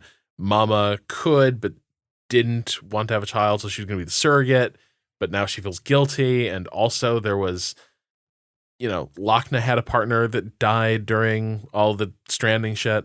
And so this was their last chance to have offspring together, and that baby was lost. And apparently all it took to resolve all of that was a deathbed encounter between the sisters where Mama dies, but by dying, what we really mean is she became one with her sister. And then Lochna has a heterochromia thing going on. Yep. And then they build the chiral network and fix the security on it. And it's a weird beat. Also, just a quick shout out to the chiral artist subplot. Oh, I mentioned it a little. It's very odd. Yeah, and it's weird how it plays out. So I will just say this. It has a moment that I like, which is that's essentially the first time you see somebody come out of a shelter. Yes. And I've talked about this with Tim, and that's actually a very interesting moment because so often you're talking to people and this is a game about connection and you're talking to holograms, and to have somebody come out of their shelter was actually, oh my gosh, a person? Very cool. And then everything else is kind of just messy and not great. Yeah. You have to reunite this Romeo and Juliet type couple who it starts out, he is just a crafty junkyard operator who fell in love with this also crafty, but more of an Etsy way. Yes. Chiral sculptor. And her mom doesn't want them to be together. And she's just, moms getting in the way. My mom's like that all the time. Yeah. Just trying to stop their kids from finding happiness. So there's only one thing for it. Sam's got to go pick up the chiral artist, literally. Bring her over to the junkyard. Wife delivery. And so you get that cutscene. She comes out and holy shit, there's a person right into the bag. You carry her over to the junkyard. Take her out of the bag. Very awkward reunion. As I understand it, the lady who is in this is some sort of, I think, maybe I'm speaking out of turn here, but I think it's someone who's known at least as a model or something, which explains some of, because this is a game predominantly about stunt casting. Oh, yeah. So I think that's part of what's going on here. And so they're reunited. And yeah, stilted stilted reunion. Very awkward. And then you start getting these fucking emails. Mind you, this is a long quest. Like the it's act treacherous, of bringing them together. Like the first time you hear about them, meeting the junkyard guy, everything. All of this takes a while. You reunite them. It's this big heartwarming moment. She, I think, like clasps Sam's hands. It's this big moment. He connected with these people. There's like the sand, the timer or something that she has. She actually breaks it. Yeah. Some, at least what's supposed to be some sort of cathartic moment for her. Yeah. And then you start getting these emails. Marriage sucks, man. In this really kind of sleazy way. Yeah, it's very retro. Man, I didn't think, right? Oh man, pledging my life to somebody, it's like all she does is nag, nag, nag. It's so much. It's like the fucking honeymooners just broke out into the middle of Death Stranding where it's like, I swear, Alice, one of these days. Right to the BT territory. Yeah. Right to the beach. Yeah. Oh my God. So you start getting these emails of like them just like ragging on each other. They're constantly. Not enjoying it. And then the Chiral artist is just like, fuck it, I left him. I moved back into my mom. God bless her. And I'm like, okay, well, that seems like a really but it's very funny. Like, wait, how? Kato. It's a good question. A different porter, I guess? There's other porters in the world, sure. Do they exist? Yeah, there are. They aren't as good. She hoofed it. Yeah, I was like, what? She got herself a gun. If you're surrounded by BTs, you just floor it and you'll be fine. Yeah. But she got back to her mom's place. And then, do you remember how this ended? Did you get to the end of this entire plot? Can't recall at the moment. So the mom sits those two crazy kids down. Oh no. The scamps. Oh no. Explains that damn it, they belong together and they're in love. And the reason she knows it's meant to be is because the scavenger, the junkyard guy, used to be part of this roving band of murderous like scavengers. Who hasn't done that? Yeah. Who terrorized the community in this Mad Max style. And he and the gang murdered her real parents. Her mother's actually her adoptive mother. Oh, dang, I do remember some of this. The gang murdered her parents, and they were going to be like, let's murder her too. But the guy was like, no, I'm not going to let you kill this kid or this hottie. I'm not sure. It's what his motivations were are kind of obscure, but he's like, I'm just not going to let you do it. So we know he's a good guy because like killing most of the family, fine, but like killing this girl that eventually he would marry, that was a step too far. We know he's a good guy because he exhibited positive agency over a woman. Jesus Christ. So, and then neither of them knew this. So now we're in total, like, somehow they didn't know that this is how their lives had intersected, but the mother, the adoptive mother, knew this. And so she's like, you see, this was fated. Because, see, he didn't let his gang murder and eat you the way they did your parents. There's a lot of weird relationship anxiety stuff in this game. Yeah. Because they even get into, they do the asexual world bit. Oh, fuck. Which is, we could tear into that for a bit. Let us just say everybody is valid and we respect all of you, no matter what. But the way the game conceptualizes things like asexuality is split between not quite understanding the notion of asexuality and taking a cultural approach where it's tied to the anxiety of declining birth rates and relationships in Japan or something. But it's split between those two things, and it's very messy and it's stupid. And ultimately, a lot of this, like the decisions that Death Stranding makes about relationships is that like they're like untenable, or there's like weird tension that you just need to accept. It can't always really conceive of relationships that are just, I don't know, like decent. The closest we get is the Timefall farmers. A little bit. Smart of them. These two people who realize that while Timefall is a disaster, you can use it pretty cleverly to like accelerate the growth rates of plants and stuff. Nice bit of speculative fiction. Yeah. But in the emails, it also emerges there. It's weird. They have this weird hang up. Are we just slaves to the wheat? You start getting these emails like, I feel like I'm a slave to the wheat. I can't do it, Rob. And So they're like, if we just keep living here to grow the wheat, aren't we like the wheat slaves? And the other thing that emerges from this, though, is, so I think she's like a crop scientist. And she came there to be like, hey, is there a way we can salvage anything from this like disaster that's befallen the world?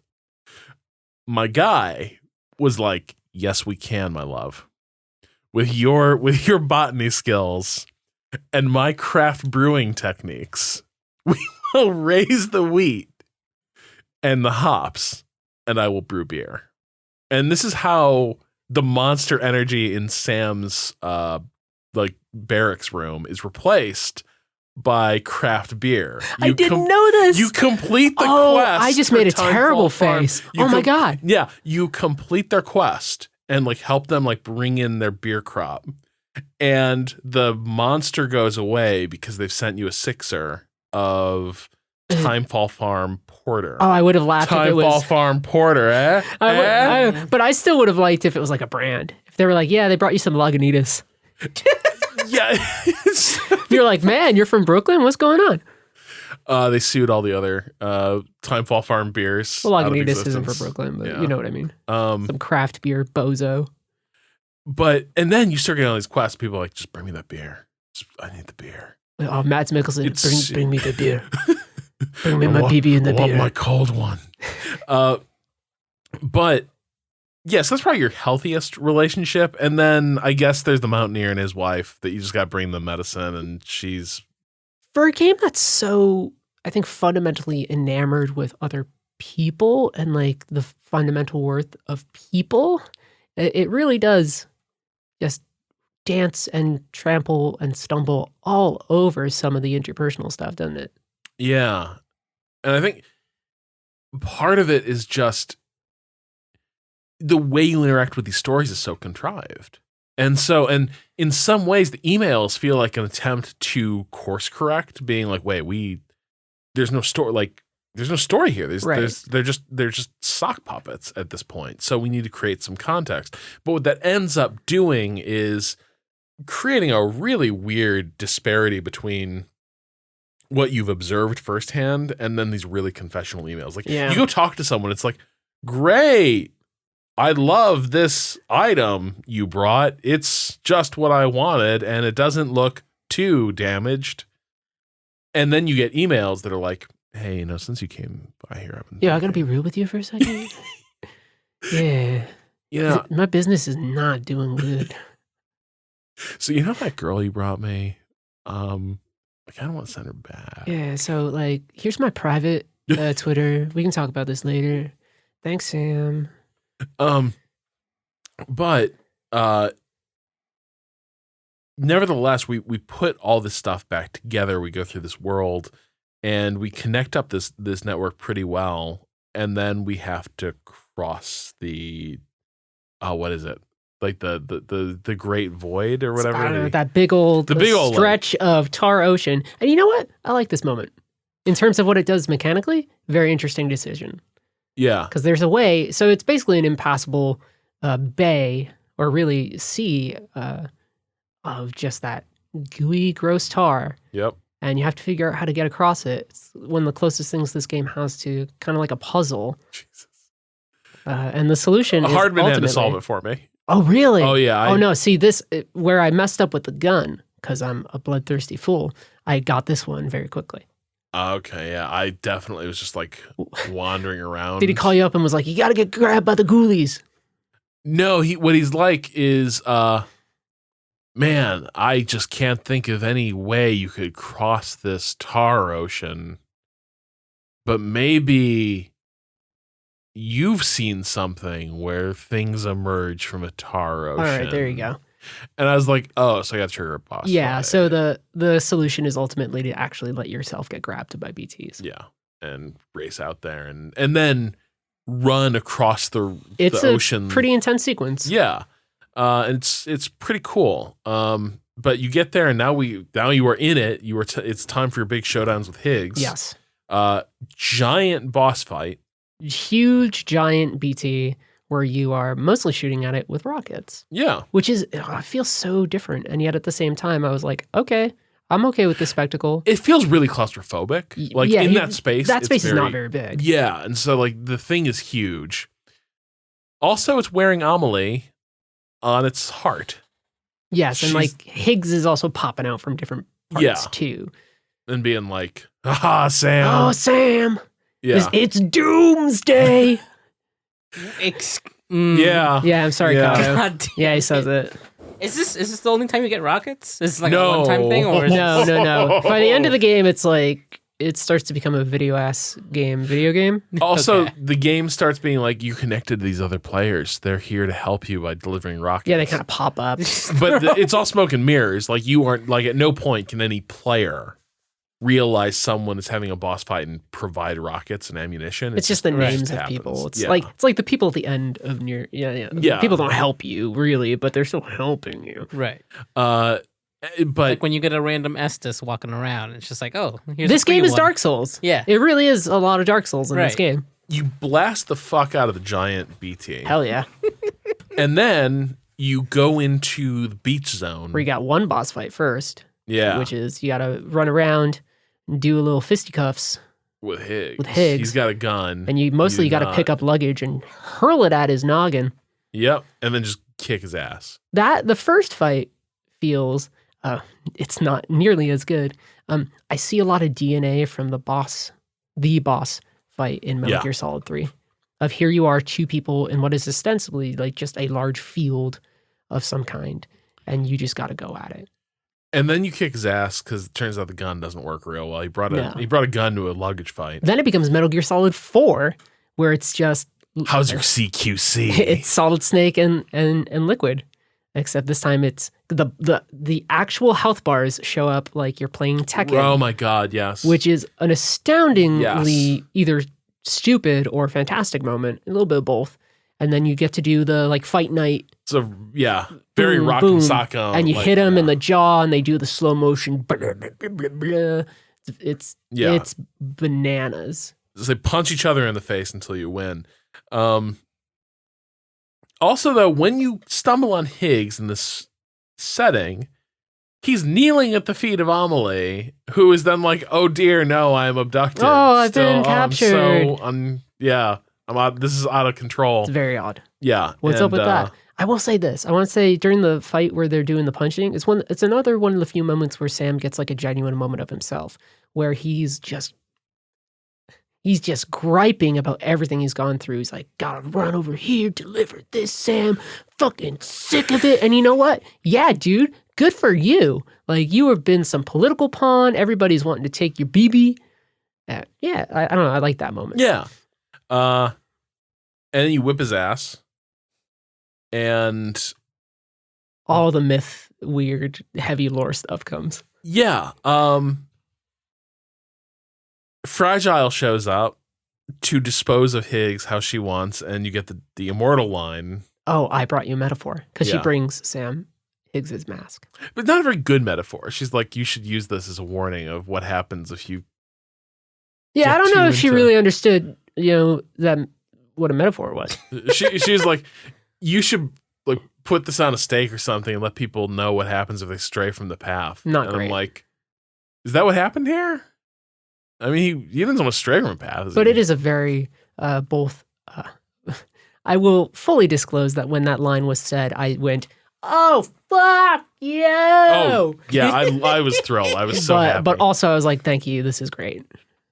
Yeah, and then like the game really steps on the gas of like, okay, shit, you got to get back to walk back across the entire map, all of it. Go, buddy, fast because Fragile is dying. Right? That's She brought as many people over as she could because she brought over like Hartman and Lochner and everybody, and she's just kaput. She is pooped. Yep. And you got to walk back, Sam. Walk back over all of America. Yep. We'll just wait here. Hopefully the end of the world won't happen. I don't know. It mostly does. I admire the tenacity of it. Yeah, you start encountering the big floaty BT. Yeah, everything's worse. Goobers. Yeah. Yeah, it's a nightmare. Going back to that starting zone is just hell. Yeah. You got to fight a giant whale. Your favorite thing. Yeah. There's more rockets, Kato. So if you were worried that there would be no more rocket sequences, there's like at least 3 more. Yeah, man, you like shooting whales with rockets? No? Yeah, well, you gonna. Who doesn't? Jesus. Yeah. Yeah, this is like Moby Dick 2, this is the oh god, this is the Sicario 2 of Moby Dick, basically, where it's just like you gotta kill these fucking whales. Boosh, with a rocket. But then the game finally reveals what's really going on. Tips its hand.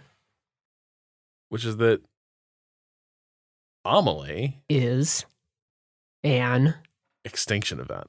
Yeah, she's the extinction entity.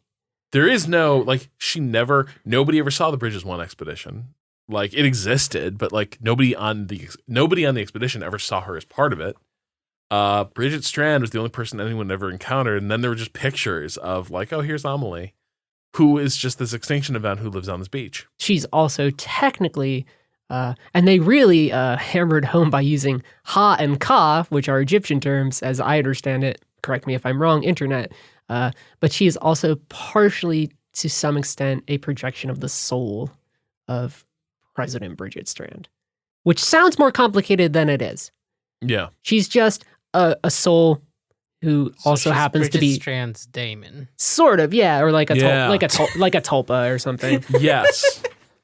And so she's been sitting there wrestling with this dilemma that we've alluded to, which is basically that the world is going to end, or this extinction event is going to happen eventually.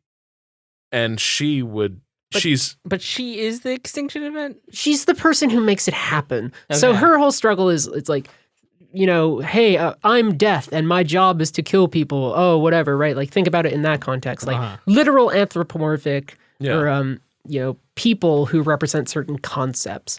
She is just extinction personified. I mean, it's like Christ asking, you know, Father, like, take this cup from my hands. Like, I don't want to walk this path. I love Jesus Christ Superstar. Everything I know about the Bible I got from Andrew Lloyd Webber. Ted Neely, Carl Anderson, I believe. Yeah. The originals. But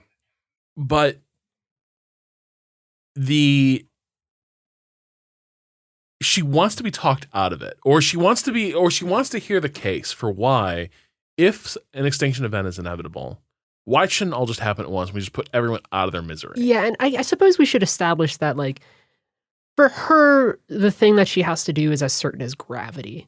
Like, yes. It is literally a cosmological necessity that she be this person that enacts what is ultimately the extinction of humanity. It's not like an optional thing. It's just that she can kind of choose how it goes about or when she wants to kickstart it early. Because, man, it's just cruel to make people wait. Well, and this portion of her psyche just lives here in limbo. Yep. Surrounded by the dead and the inevitability of the apocalypse.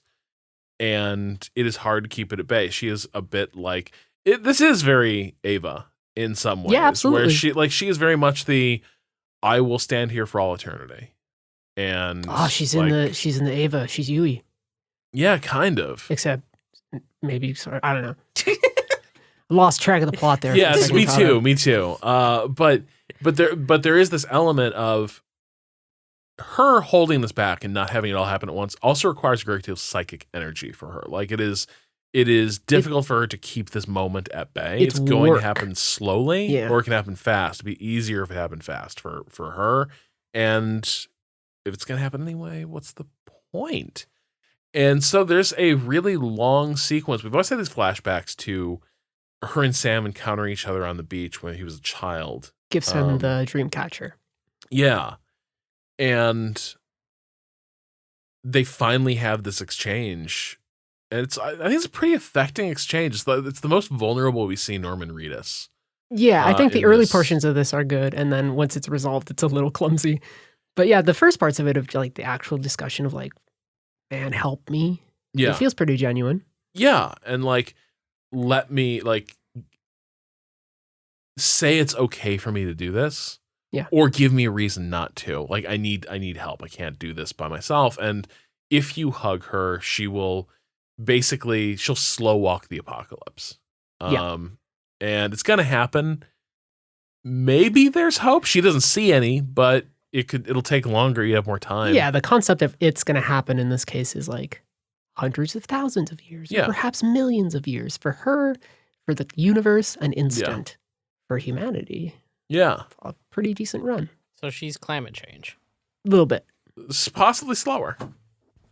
Yeah, I mean, I don't want to freak you out, Kato, but we're on a pretty short fuse. Right. Well, I mean, that's just hearing this out. Like, that's what came to mind. No, it's like a lot of this game really is that. Of like, well, if it's gonna happen anyways, let's just live our lives and like fuck the earth anyways. Like, exactly. Or slow it down. We don't know if we can stop it at this point, but should we slow it? Like, we should slow it down. Yeah. Right. There is a lot of that in there. Yeah. This is why we have cities covered in tar and all sorts of weird stuff. Yeah. Areas of this map look like desert. Like, it is just ruined. So they have their moment. He embraces her and accepts who she is, what she's done, what she has to do. Yeah. There's forgiveness, there's catharsis, there's understanding. And then she's like, all right, I'll give you more time if I can. But you and I are never going to see each other again. This is going to suck. And we're going to run down the beach together one more time. Yep. Very awkwardly. Right before... And then we're going to roll credits. Sam puts a lot of it... That's the moment where Sam puts it into the context where people have been sharing online, which is the idea of partially he's on a quest to save a woman in a castle, right? Metaphorically. And he goes, so I'm Mario and you're Princess Peach. Because this game is very much aware of what it's doing for good and for ill. Now, at this point, you're abandoned on the beach. Just running around. And you find now Bridget Strand and Di Hardman on the beach at some point, confronting Cliff. It keeps going. And clearly there's some fucked up shit happening. Like, they all encountered each other. They all knew each other. Yes. For context, again, Cliff is Mads Mikkelsen's character. And you think he's like there to stop the president, but he kind of is. But really, he's kind of gunning for Di Hardman a little bit too. Yeah. And who's John McClane? Yeah, John McClane. I'm a little fuzzy on all the chronology of this, but there's also one more callback to like a Vietnam sequence. Yes, it kind of happens a little bit after that. Yeah. And then eventually you were just deposited on the beach and it's credits time. And it's a bit like Final Fantasy VIII, where Squall is just kind of trapped in the airless void. Good pull, buddy. Yeah, you're right. Screaming to be heard, but nobody can hear him. Yeah, Sam is really struggling to get off that beach. Tries to shoot himself with that revolver. It doesn't work any better on him than it did on Bridget. Eyes on You starts to play. No. Well, the thing that pulls him back eventually is, very on the nose, his connection to the people that we've met through the game. So at the beginning, and it turns out they're the archangels. Yeah, I was gonna say at the beginning of the game, we see people floating in the sky. It's very ominous. Like, oh, are these the people who are responsible for BTs? I don't know. What's the myth here? And the actual answer is, it's the people he perceives on the beach that bring him back. It's Hartman. It's Deadman. It's, I think, both Lochner and Maligna. Yeah. This idea that the thing that brings you back from ultimate despair, kind of like we've been saying, is the people who are important to you, the people who enrich your life. So you might be thinking, so we're done. Oh, buddy. Well, not quite. No. First, what's the sequence here? When do we get the 2-hour movie, and when do we get the new president Di Hardman's speech to America? So we get... He comes back, we get the speech. We get the Vietnam stuff, which is where we start to get our hints. Like, because Cliff, this is our last time encountering Cliff in a combat scenario. Yeah. He pulls Sam in very close, very paternally, as you might see. Gives him his dog tags. It's when we start to get a clearer understanding of who he is finally. Yeah. And then I think Deadman starts to figure out some stuff, but then we get to inauguration, Mr. President Di Hardman. Still wearing the mask. And then we slowly start getting our flashbacks to what Hardman's deal is, what Cliff's deal is.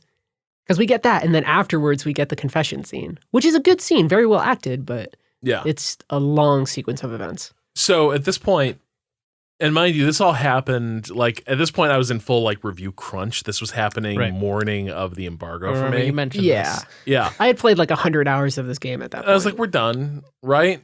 And then this cutscene started. And it just kept going. Yeah. As it stitched together all those sequences of Mads talking to the BB, talking to his wife. But then we start seeing things we haven't seen before, which is he's gonna rescue the BB. Yeah, and Hardman is there being like, listen, your wife's never getting better. That's not what this place is for. He's like, I can give you like a little bit of time to get out of here, because he's like the security guy who's helping run this facility that the government is doing into the BT program. He's like, I can give you a little bit of time to maybe get out of here. If they catch you, then I got to do my thing. Yeah, but take the baby and run, dude. Just run.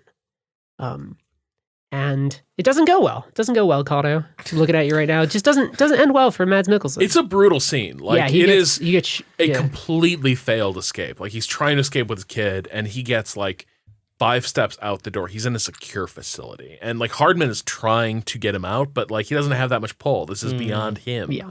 So it's like if a mall security guard was trying to break you out of Alcatraz or something. It's kind of how it goes. Very desperate situation. And Mads is wounded, and he sort of drags himself back into the infirmary. Kind of the room where his where the BB was, where his wife is. And Hardman is trying to talk the guards down from killing Mads. Bridget Strand, as we've never seen her before, Mean lady. Oh, just vicious. And just wants him dead, but don't hurt the BB. And you're seeing all this, and now you're in the scene as Sam, and nobody can see you except Cliff. Mads Mikkelsen. And here's the thing. There's been some decent performances in this. Mads Mikkelsen is a fucking pro. It's real good. He has this death scene where he launches into a speech about his anxieties about fatherhood and like who his identity, his self-conception was, and how fatherhood threatened that.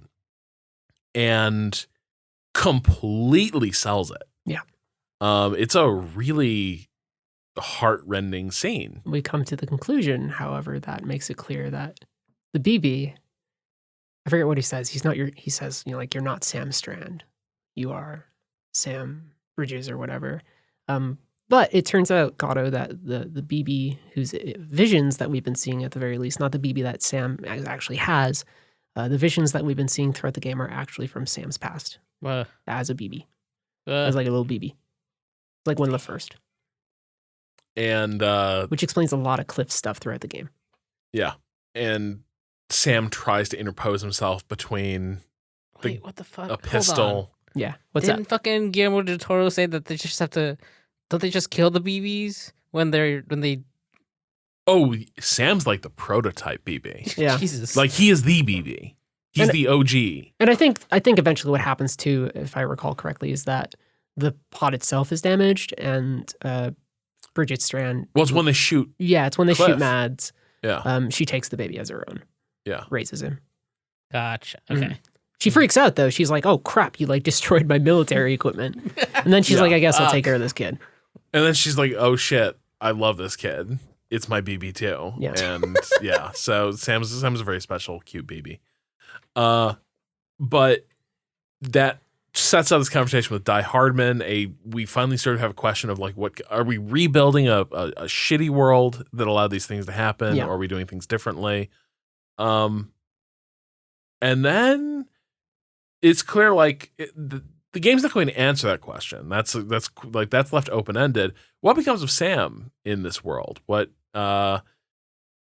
is Sam's destiny here? He's given one last quest, which is more fatherhood stuff. Yeah, your BB is damaged. Time to take it to the incinerator. Got to get rid of your dead BB. Well, your dying BB. But Dead Man is like, hey,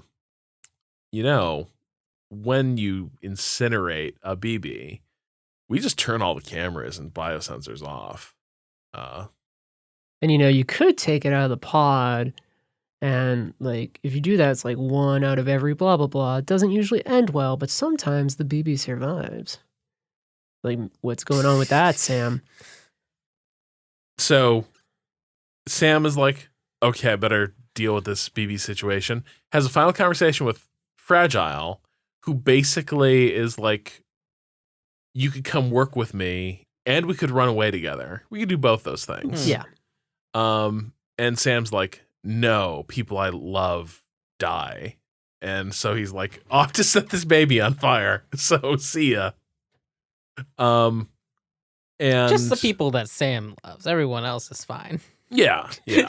Presumably. He's kind of, look, he's giving into a little bit of self-pity, but in his defense, She's went through a lot of things bullshit. have not gone well of Yeah, late. it's true. So you go back to that incineration center where you took Bridget, and you have the decision what to do with the BB. You take the BB out, and then a bunch of BT babies Yeah, help it's kind of save weird. your BB. I think the implication is that, yes, there's some sort of paranormal aid that is keeping Lou from dying. And it turns out that Lou Is Louise. Yep. What? Your baby that you think is like, presumably because you just think the default. Well, you were thinking probably for half this. Yeah, because they've also been saying it too. Yeah. You think it's maybe Sam, but then obviously you think, oh, it's Lou, however, it's my boy or whatever. And it turns out, no, they got it all wrong. It's a little baby girl. Named for his wife he lost, right? So part of it is also that he lost a kid. Yeah. And the kid was going to be named Lou. Yep. He has a whole backstory. It's vaguely implied that his wife, when she died, he did not tell anybody and get rid of the body, if I'm remembering this correctly, and that caused some sort of void out. Yeah, it might have been. Yeah. Well, either that or that is the context between at least one of the void outs in the past. I think it's the one that destroys Manhattan. Oof. I also caused a void out. I got curious about what happened if I used lethal rounds on someone. Oh, hey. And Don't do that. Didn't clean up after it. So I just gunned down a mule just to see. Yeah. And then I left. And I got to the very end of the game. And literally as I'm walking to the final fight with Higgs, the world ends. Boom. And I was like, what? Hold on. What just happened? And so I reloaded it. Same thing happens. And Dead Man is like, oh, Sam, we missed a body or something. And I don't know if the world can come back from this. So I reload a save from 20 hours earlier when that body was fresh. Jesus. And I was like, all right, I better go find this body. I go, it's gone. I was like, the body is gone. And I'm like, is my save just totally fucked? Wow. So I had to reload my endgame save, and I just sprinted into the boss fight. And at that point, I was just borne along in scripting sequences, and the timer for that BT disaster, that void out disaster, stopped. Congrats. Great. Nice.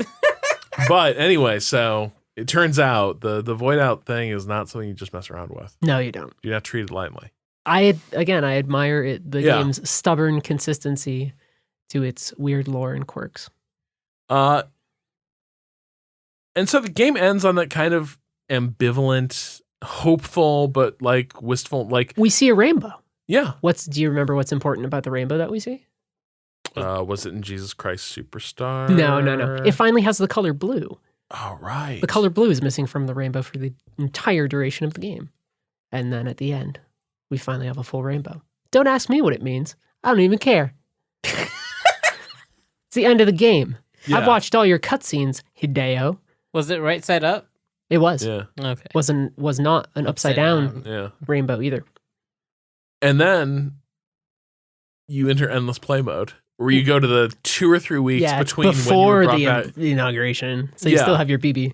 Yeah. Wow. And they're like, Pod. you just want to do some parcel Yeah, you want to deliveries? deliver some Walk pizza. around. You want to deliver pizzas, bro? Yeah, Yeah. you can just do whatever. Wow. Yeah. But the game ends on that note of Lou and Sam are going to go on the lam. Yeah, lone wolf and cub. Let's go. And then presumably that that's the origin of the Mandalorian. It's true. Right. Yeah. Yeah. No, but I think it's all pretty straightforward. As if the names were less weird, it's all it all unfolds pretty tidily. If it didn't wrap itself up in this pretension of lore that's deeper than it actually is. Right. I think anything gets complicated if you build enough terminology. Yeah. Right. It kind of obfuscates what's going on. But Ooze. underneath it's this dude needs to travel across the country. There's some bad people who want to do bad things. The end of the world might be happening. Oh no, everything's actually better, maybe. That's about it. So in the end, like, I did really like this game. I do too. There's so many things I can point at and be like, this is fucked. I don't begrudge anybody, especially people that I know who have been pretty clear in their dislike of this game, for not liking it. I think there's plenty to not like. Yeah. I think you can bounce off the gameplay.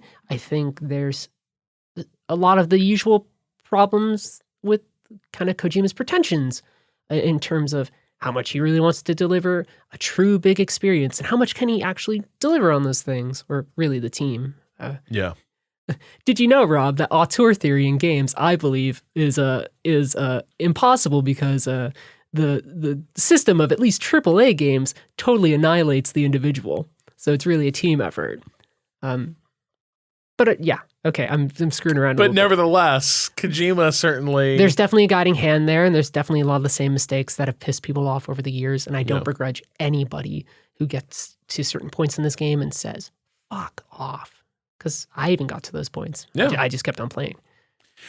How much of it is this plot we've been outlining works versus how much of this was just carried along for you by the act of porting things across the landscape? I think this is a smarter game design-wise than it is narratively. I tend to feel that way about a lot of Kojima stuff. I just talked about auteur theory being bullcrap, but I think he's ultimately a better game designer than he is a wannabe film director. Yeah. I enjoy the goofiness and the lack of shame in this plot. And some of these moments really do land quite effectively, carrying Mama to low roar down through this, icy crater. There were some great moments in that, but for me, like, where the game is at its best is those moments of, I've bitten off slightly more than I can chew. How do I get down from this like icy precipice? How do I climb this? How do I cross this? And I think that is probably, like, if I didn't enjoy just the act of walking around this world quite so much, I would have probably hated this. But I really have not seen a game that gets at like what I love about like walking in the woods for a long day. Like thinking about every footfall. Where do I how do I stand? How do I traverse this? I did not think a game would go that route. I certainly didn't think a Kojima game would go that route. And then it does have that quappish, your body is so weird and awkward, but like, look at all the things it can do in this world. It's understandable though. I did some gameplay for our site and people were like, oh, you just like were hopping around and like not falling. And I'm like, yeah, because I played the game for like days worth of time. Yeah. And after a while, like topology becomes something that you understand. It's just like if you were a hiker, like I know how, or the rock climber, like you see rock climbers who have all the different ways to put their hands right in the crease that they need, all the techniques they need. And for them, what we look at as a sheer wall, they see as just like something completely approachable. And I think if you're playing Death Stranding new, not to compare playing a video game to rock climbing, but but when you first play it, you'll fall on your ass a lot. And by the end of it, it's like, you got it. By the end, you don't even need the you don't need to scan. Yeah, you don't need to scan. Like it tells you where you can safely put your footing. But by the end, like you realize all of the information you need is represented visually in the game. It's really, really impressive. Yeah. I'd be curious to see someone like I had fun with this game. I would really like to see the version of Death Stranding that is not made by Hideo Kojima. You know what I mean? Like, I would really like to see this as a direction for like the quote unquote walking simulator. Sort of a different way to approach open worlds. Yeah. But maybe not have it wedded to this really ponderous story. No, because we've had it in bits and pieces. It's like, this is Proteus. It's just Proteus, except with a lot more nonsense. Yeah, but I like this nonsense. I do too. Yeah. I don't know if I'm right or wrong, but I do love like the production values is the other problem. Is I'm like, this is like, what if, like, I've seen people talk about, like, actually it's kind of like an indie game, right? Because he's independent now. It's absurd. It's very funny. I know. But the thing is, I get where people are coming from, which is this notion of like, what if an indie game just had like unlimited money behind it? Just the scale to do that sort of thing. It touches upon those feelings, right? I understand both why people would make those arguments and why people feel sort of uncomfortable against those arguments. I say in my review, part of the myth of this game is that it's sprung from one scrappy developer who broke away from Konami and now could finally do whatever he wanted unchained. But the reality is, obviously, this is a man with more money already than any of us will have, with celebrity friends, with additional backing from Sony Entertainment. And so obviously this thing is not indie in the traditional sense, but in terms of some of its gameplay sensibilities, when it comes to eschewing what people might consider AAA conventions or common wisdom, then it breaks away from those things in certain ways. It embraces them in other times. But in the end, I don't think I expected to embrace Death Stranding as much as I did. This was a game I went in some ways maybe it benefited from low expectations, but ultimately, like, I think I went in an uncharitable frame of mind. I did. There was definitely a part of me that said this is a game that's probably going to bite off more than it can chew, especially in terms of pleasing like public perception after years and years of hype. I didn't know how it was going to do it. In the end, I really liked it. Yeah, I think the thing I appreciated the most maybe is the degree to which it was willing to not be what you expected from Hideo Kojima's next game. Yeah. And it was something really surprising, just as a design and the things it was trying to say. And I ended up, it is probably one of my favorite games of the year. Its flaws are many. And glaring. Yeah. They're big. Yeah.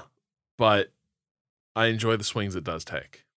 I fully give in to its romanticism. I am an emotive person.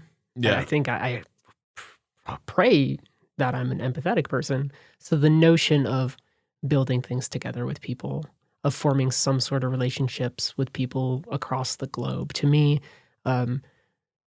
that's romantic. For other people, it might be quixotic. It might be like still romantic, but obviously kind of misplaced. But for me, it's like it resonated with my personal sensibilities in a way that I thought was very good. All right, well, that will do it for this spoiler cast on Death Stranding. We hope you've enjoyed the show and the discussion. I'm not sure exactly where in our extended holiday break this is going to fall. Happy holidays. Happy holidays, or good luck with your return to work. I'm not sure what is going on. But what I am sure of is that we are grateful to Too Mellow for the track Slide Asleep off the album After Midnight. You can find that at twomellowmakes.bandcamp.com. You can keep up with all of us at waypoint.vice.com. I'm Rob Zachney. You can find me on Twitter at Rob Zachney. Kato, where can people find you? At _Kato_appears.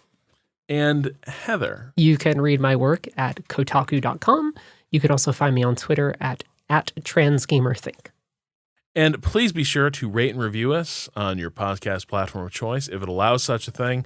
I like to think we're a 5-star podcast, but it's not for me to say. We'll be back again with Waypoint Radio at some point, but again, a lot of that depends on when you're hearing this. So maybe we'll be back with some end-of-year pods. Time is an illusion. It is indeed. But until then, Bring me back my baby. My BB. My baby.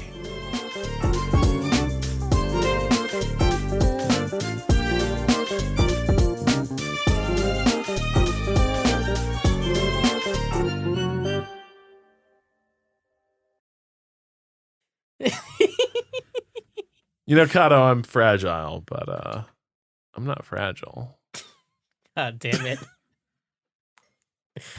Oh, perfect. Think we did okay? That was great. I'm good at it, but I'm not that good at it. Oh, God. I am fragile. Fuck. But I'm not that fragile. Oh, we can talk about it. Oh, my God. He thinks that line is so good. He loves it. He's like, We both fragile. We both knew what the best line in the game was. Oh, yeah. Which is 100%. I brought you a metaphor. Listen, it seems like I'm mocking her right now. Yeah. I love Lea Seydoux. Yeah. She's great. But also, boy, compared to, like, Mads just went for it, and I like Fragile as a character in spite of a lot of the stuff the game does with Fragile. But there's definitely a sense that a few actors here or there were like, man, I don't understand the context of what's going on entirely. It's weird. It definitely was. Was it in your review where you say when Mads brings the goods, he brings them? Oh, he's so like, good. Yeah, because like it's one of those things where it's like, oh fuck, we got a movie star here. I'd watch that dude smoke a cigarette every second of my day if I could. So good. Hey internet, you ready to talk about Death Stranding? You are listening to Waypoint Radio, and I'm your host Rob Zachney, and today we are going to discuss and despoil Hideo Kojima's hiking and portage simulator.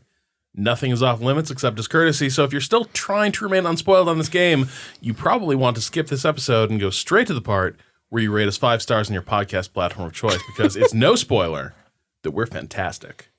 Joining me today is Kotaku's fantastic Heather Alexandra. Hello, Robert. Is that your full name? Indeed it is. Well, hello then, Robert. Good guess, Rob. Short for Robert. Yeah. That's what makes you such an insightful critic, and probably what enabled you to write my favorite review of Death Stranding. I have a really good talent for guessing people's full names based on their nicknames, which are just shorter versions of their full names. Nail it every time. Yeah. Oh, he's probably Samuel Porter Bridges. You think? Oh, shit. Changes the whole game. We understand that it's his job and then the corporation that he works for, right? To get right into the Death Stranding war. Sam, Okay. Hold on. Hold on. Also, did you say potage? Yeah. What is? Like a potato or something. Yeah. Portage. Wait, there's an R in there. Yeah. Okay, never mind. I was like, are you talking about a thick soup? What's going on? Is there soup in this game? Yes. I mean, there is. Like, there's a thick, viscous, like, oily soup that springs from the ground, and you become the marrow bone in its stock. Yeah, you nailed that metaphor. Yeah, I really brought it in for a landing. I always deliver, just like Sam Porter Bridges. Oh, man, look at you. That was great. But so getting into the name thing, actually, let's back up. Yeah. This game had a reputation for being weird. It's so out there and crazy. And I think the thing that surprised me the most about this game when I started playing it was how comprehensible it was relative to the discussion that had been around this game. How did you end up reacting to this? I don't think it's that complicated of a story. I think the mechanics of the game are very straightforward, to the point that people kind of reduce it very unfairly to certain things. Oh, you walk around, it's a walking simulator. Oh, you put things down and talk to players. It's a Souls-like. But even the story itself is, Hey, those trailers had no. What's up? Sorry, we have to start over because I had the wrong mic turned on over here. I never used that mic. I fucked it up. It's all right. No worries. No okay. worries. It's good to catch it now. Yeah. All right, straight from the top. Yep. All right, It is what it you is. still got half my stuff though, so we can. Yeah, I can use some of it. Yeah, there's solid gold there, Jerry. Solid gold. Round right. team. Now you just have to be surprised and delighted by my spontaneity.